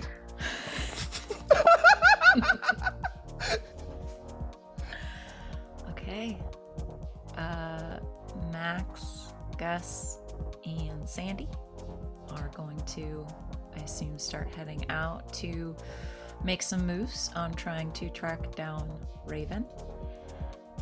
Juno, you walk back into the party of Fae toward Leah. I'll say you both meet up there at the guards, who at this point don't say anything. They just let you both in. Any words to each other? Cam, at this point, is a very intelligent creature, sees the person that just knew their name and said hello walking back up with them. Juno Joining doesn't us. say anything to Leah, but when Cam says that, security detail, you understand.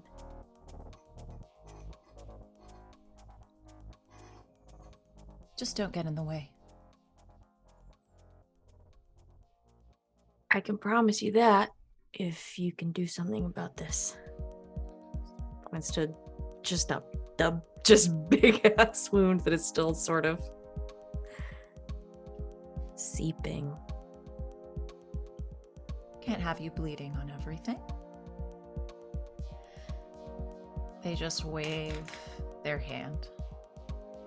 And Juno, you can heal 2 harm. Am I stabilized? I believe so. That takes you to what, 3? It takes me to 2? Absolutely. You're stable. I owe you one. You're right, you do.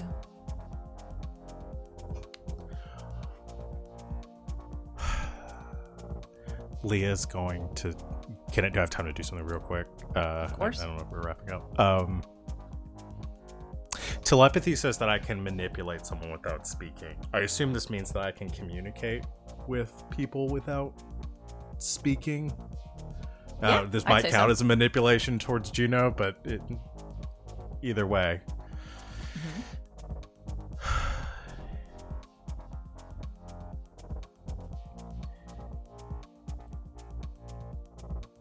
How bad are you?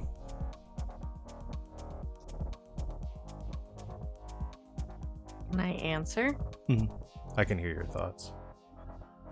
Oh yeah, I guess you can read people's thoughts and put words in their mind. That's the first sentence. I'm stupid. You're not stupid. You're just so You're focused on learning roleplay a that reading move. takes Yeah, too much time. Reading? Yeah. Psh. Fuck reading. I Roleplay don't got only. time for that shit. Improv only.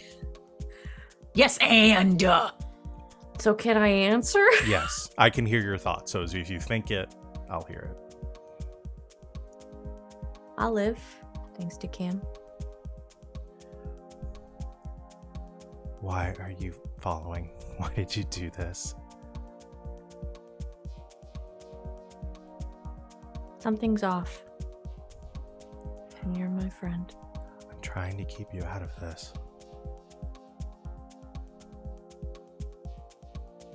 It's always the first mistake you make. Cam's gonna try to do something. I figured. He's got that look. That look like he's gonna put something in somebody's drink.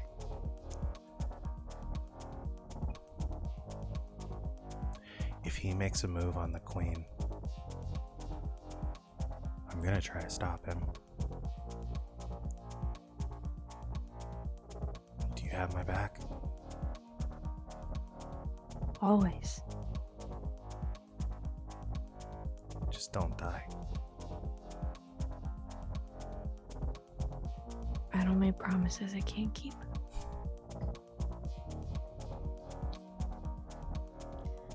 I heard that. She Leah said in her head back.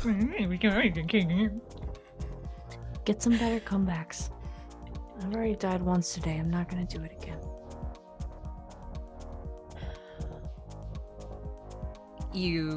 The 3 of you have made it to the main entrance to the Queen's chambers. Open the door. And Cam steps in, seems to survey the scene, and sees the 2 goons sort of cowering in the corner. Yours? No. Hers? No. Spares. Yeah. Without even sparing a glance at them, Cam waves his hand. And you both hear a horrifying scream as both of them are nearly instantaneously incinerated in a white hot flame. Leah looks away when this happens, knowing exactly what he's gonna do, and bites her lip.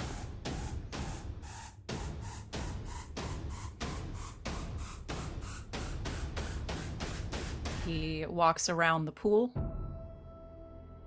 and stands in the entranceway toward the Queen's rooms. Shavasana immediately stands, putting a very protective stance between himself and the Queen. The Queen slowly raises her head Camille. I believe we should have a conversation. And Leah, you see a slow grin cross Camille's face, one you've seen a number of times before. Yes, Your Majesty. I believe we shall. And that's where we'll end for tonight.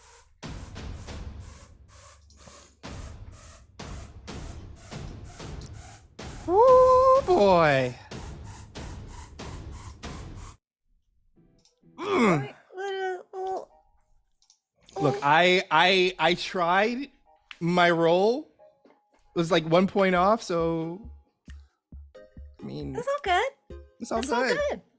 Hey, we have plans. No one is on death's door anymore. No. No, we that's have true. we have an idea of how Maybe to not fight. physically. Yeah. Sort of the immediate presence of death seems to be there. Still. Maybe. Oh. But we made some moves, friends. Boy, are you guys asking a lot of Juno. I just wanted to make sure that the talk was reserved for later when everyone was rested. I don't think that's a very Honestly- big ask. Gus isn't in that much trouble anymore. Really is it? Given circumstances, And Max has never been in trouble, so. By Juno. Max has never done anything wrong in his life ever. His entire life, and we know that and we love him. We know that and we love him. Some of you are trying to get my character killed, I think. What? What? I'm Wow, sorry. wow, the same reaction from both of you. Coincidence? I think not. Oh, thank you to my amazing players for yet another phenomenal session. I will do what I've literally forgotten to do in the kerfuffle in the past 2 weeks. We will do end of session. I remember. At the end of this session, the keeper will ask the following questions. I'm just gonna start yelling it. That's fine. Did we conclude the current mystery? 9. No. No. No. Not It just keeps quite getting yet. worse. Not quite yet. It's a tire fire of like, we did it. Oh no. It keeps getting worse, but I think that some of it might be our fault. Savvy. I think it is. What? Secret Sleepover Society. It gets worse. Just when you think it can't get bad, it gets worse. It Uh, gets worse. Did we save someone from certain death or worth? Many Yes. someones. Many someones Yes. this evening. Well I think done the all cast- around. Cast We is all Except from Leah. certain death. Yeah. Absolutely. I wasn't in certain death. I said From half. Juno. of No, it. I was Like, saying no, I was saying everybody except Leah helped. I'm helping in my own way. Leah's helping in her own way. By not it- participating. Look, you I have no, mean- look, you have no idea how much I am on Team Leah. Leah, Okay. So much. You have We're no all idea. on Team Leah. But she she's needs trying help. to do this very specifically to help It's true. everyone. It's true. I trust Leah. I trust It'd be Leah's super process. cool if, anyone else knew that. Well, I that would get a defeat big the reveal soon. purpose. Process. Then it's not entertainment. Then it's normal, healthy communication. That's why I'm saying you don't get the yes. You don't get to participate in this question. Did we learn something new and important about the world? Cam can dismiss chains. Apparently. Apparently, yeah. Well, he hasn't done that yet. No, he incinerated Incinerated. two. He The incinerated goons. the two Incinerate dudes. some men. Oh. Uh, yeah. Juno can live through a lot. Mm-hmm. That is true. Yeah. Lavender's on sale. 30% Lavender off. Lavender's is on on sale. 30% off is a big 30% off. discount. That's really That's a good. big That's deal. huge. That's a For big deal. lavender? Yeah. It's great. Yeah. We met some new NPCs. We did. Yeah. We had a good time. We had Can a you good time. tell that we're all adults We because we're did- excited about lavender prices? Oh, dog. If you could see my Wish Lavender altar was right now. that. I wish Did Lavender we learn something new and important I was- about one of the hunters? Well, I was going to say I- that we learned something very important about Chauncey. which is that he has an aesthetic and he is like really devoted to keeping it up, and I really respect that. It's so true. Actually, We have no choice but to stand. We did learn like that Leah has a very strong fear of Cam. Like we knew that they Yeah. were on a rocky relationship, but Yeah, that's now new. we know it's legit fear of them. Yeah. Yeah. Absolutely. All right, that's And 3 can you friends. see why? Mhm. I mean, Will All you right. just like talk to anyone? Do you know yourselves? If Leah told any of you how scared she was of Cam, the first thing y'all would have gone and done and try to fuck with him. That is not what Juno would have Raise done. your at hand if you all. know that's what your character would have done. That is Yeah. not what Juno would have done. Gus? No, hold Gus? on. 100%. Raise your And hand. I don't Gus. think Gus would have either. 100%. It's like take not 2 even. experience. I'm Bring gonna it back up, Gus bring it on up. this play. I think in that moment, Gus and Juno probably would have been a lot of emotional support. Leah made assumptions because you can't unring that bell once you've rung it. So Damn, Monster of the Week. I'm 1 XP off I From too am leveling. 1 XP One off. away. because of your dumb Wait, Savvy. question list. What? Did you fail any rolls? No. They used luck. No, I for used the, the luck. the fail. I'm all To save my dad. I know, Yeah. that's fair. That's fair. We'll level up next week. For Yeah, we sure. will. I think we are definitely, we have 2 different methods to conclude things here, which is excellent. I think we're covering our bases. I'm gonna murder Leah. Yes, I think that is Solve the- 80% of our that's the problems. secret third. I'm the other 20. ending. Yeah. We'll get to that. It'll work on my backup character this week. Let's go around. Is it Remind my us- other dad? Remind us who you are, where we can find you on the internet. Give me a star, a wish, and a bond point to give to one of your fellow players. Val, we'll start with you. Hi. Star and wish. Okay. My star is going to go to my star is going to go to I'll give it to Max for the for the bit talking with Quinn about going to the bathroom and not going to the bathroom, and we're like, that went on for I think a comedically perfect amount of time. I was very happy about that. So I was that lovely good role play there. My wish.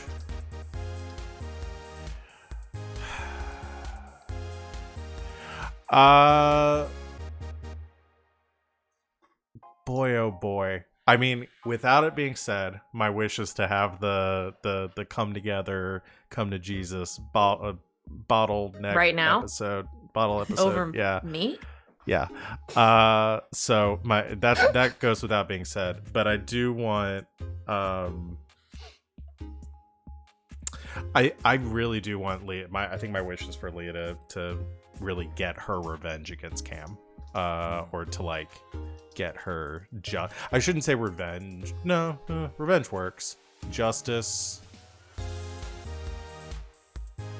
I'll go with revenge. Yeah, I think that's Cam. And then my bond. Who knows Leah a little bit better? I'll go to Juno. I think Juno and Sandy had moments, and I had the same conundrum last week, and I gave it to Sandy, so I'm giving it to Juno this time. Excellent. Anything else, Val? No, that's me. Join us for Neon Gods tomorrow. Hopefully, fingers crossed, we'll be back. So, My star for you tonight, Val, was this painfully lovely vulnerability that we got to see from Leah tonight. I think this is definitely a new side to her. We definitely got to we got a little new facet nugget from her tonight, and I very much enjoyed it, as painful as it was. I'll say it again, because it's been so long since I said it before. I'm sorry to inconvenience you all with my drama. I love the drama so much. Spirit of Win Crowley is with us tonight. Oh, anything else for No, you? that's Val? it for me. Thank you, Val. Savvy. I know my turn is coming and I don't prepare for it as an act of defiance. 100%. Hello, it's me. Hi. I'm Savvy. I'm at Savvy Seaworth on the internets. My star is also gonna go to Max. Because the bit of Alex not having any puns prepared to make Juno feel better, coupled with Max just trying so hard to make Juno feel better, was like so sweet and nice, and it was just really nice. And I think it was fun role play, in that like Max going like, well, you know, today's been a lot, so like I could have done better, but I acknowledge that we're in a pretty shitty place right now. I think is really nice. And it brought me a lot of joy. So thank you for that. And for being a wonderful scene partner today. Not just today, every day, but especially today. My wish is I want to beat up Cam. I want to beat him up. That seems like a real natural reaction. That makes sense to me. I want to beat him up. Who would you like to give your bomb point to? So close something up. I think I have to give to Max. I think anything else would be a lie. I do think their relationship, I don't think change is the right word. I think evolved a little bit. In that like they were already close. And probably, I mean, he's one of the people that Juno is closest to, and so I think today and yesterday and the last couple of days have been rough for the two of them, and I think it sort of strengthened her bond with him, knowing that she was gonna maybe lose him and realize like what it was worth to not have to go through that. Yeah. He's our only Anything else? family. Yeah.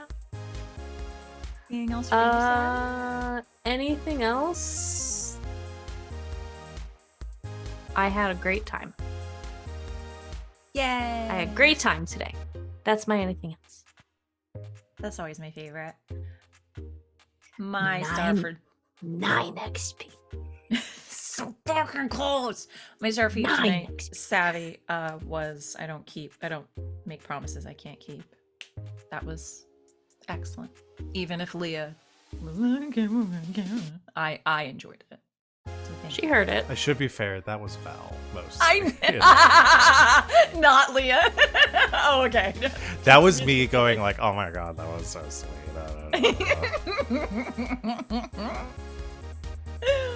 I'm like really cute, so. So cute. Thank you, Savvy. Alex. Hello, I'm Alex. I'm some guy on the internet's usually here Tuesdays and Thursdays, and sometimes Sundays if we're doing stuff on that day. Stars and wishes. I mean, I think my star is going to go to Sid for especially Quinn, but just the way both Quinn and Mel were like trying to come up with like, we're not actually helping you. Wink, wink, nudge, nudge.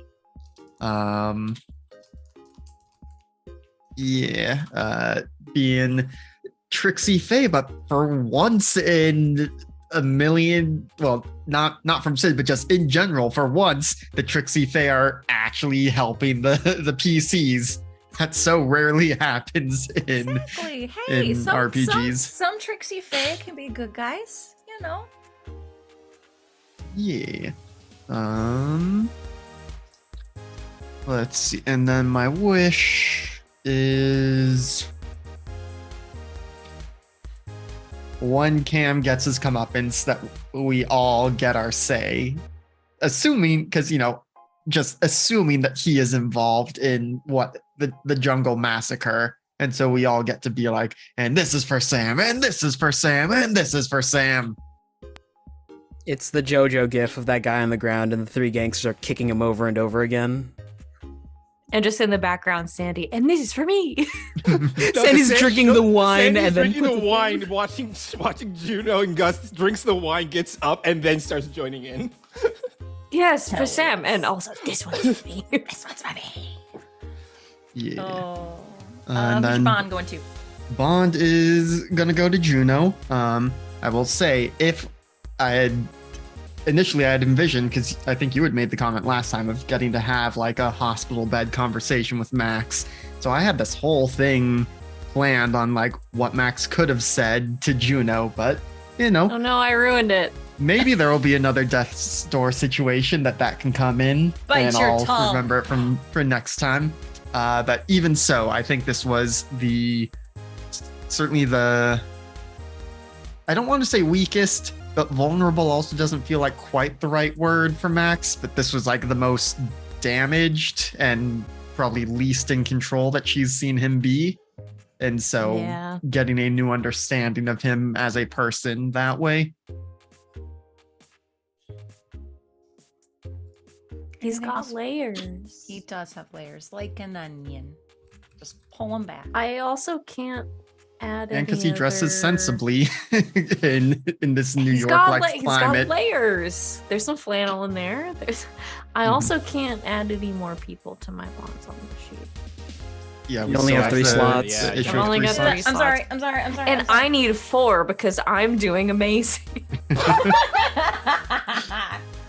Everybody loves Juno. At work tomorrow. My bad. Everybody loves Juno. Juno. No, I'm, Don't I'm worry. absolutely kidding. It's no rush. I've made a note about it already.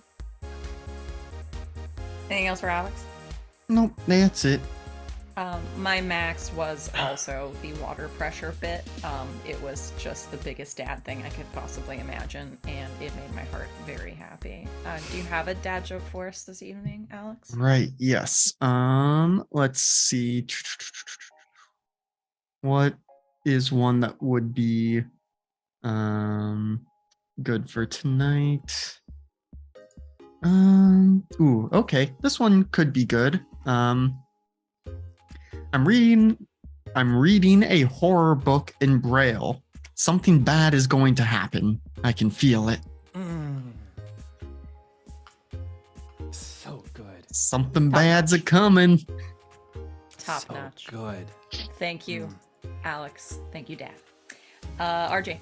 Hey everybody, it's me, RJ, and once again, RJustice22, Twitter, Twitch. Stars and wishes. Star to dual star, Max and Juno, for the lovely father-in-law daughter scene of healing and just like, are you okay? Are you okay? I'm not. I don't have any jokes right now. We're in a shitty situation. Yeah, we're in a shitty situation, but at least we have each other. Wishes. Oh boy. Yeah, I want to kick Cam when he's down. Or they're down. I apologize. I think the pronouns were the he, she, or they. So here. I think they were NA, yes. Yeah. It was I think any? they were Okay. any. Yeah, I think we're any. Just want to have my bases covered. Mm-hmm. Yeah. Who's your bond point going to? Oh fuck! Right, that's a thing. I have so much homework for you guys at the end of this. I'm sorry. Are you sure about that? Juno, because of the conversation they had. Yeah.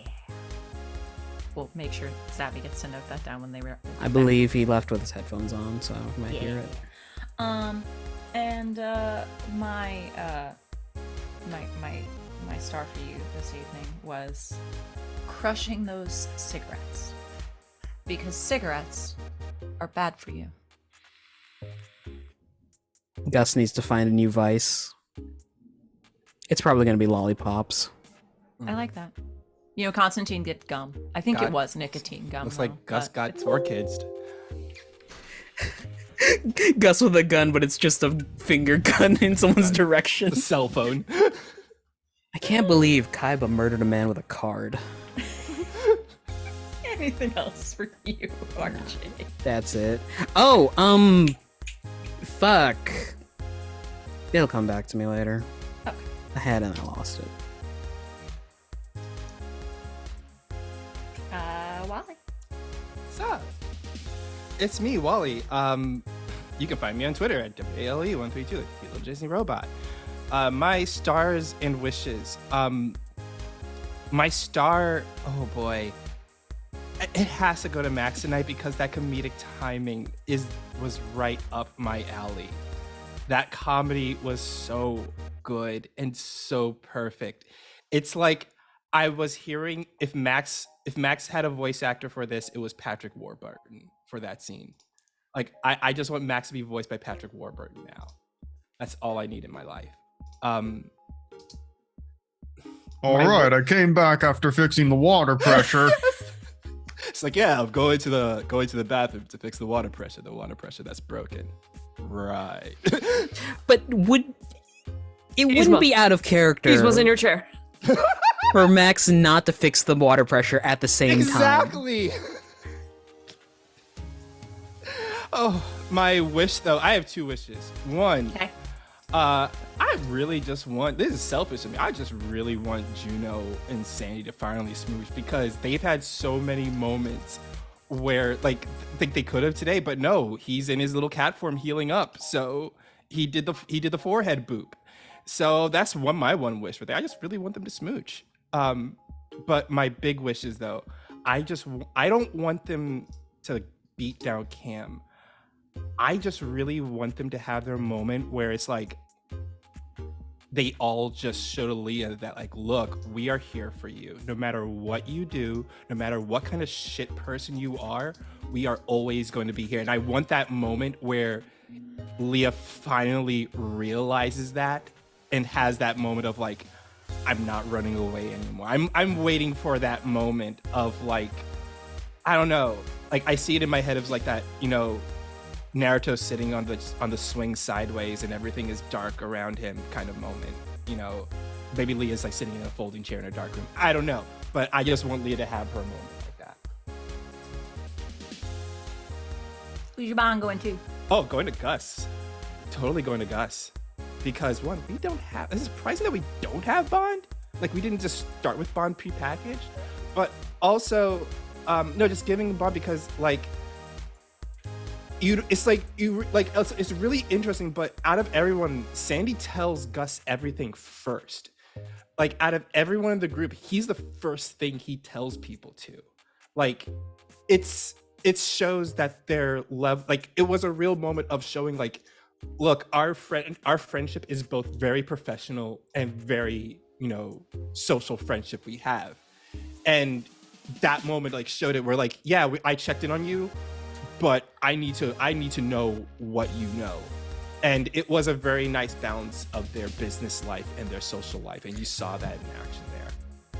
When we need to get shit done, we get shit done. Exactly, yeah. Also, I've given another star to Sid though, because the water dish using as a drinking glass for his scotch was just, yes, thank you for playing along with that one. Anytime.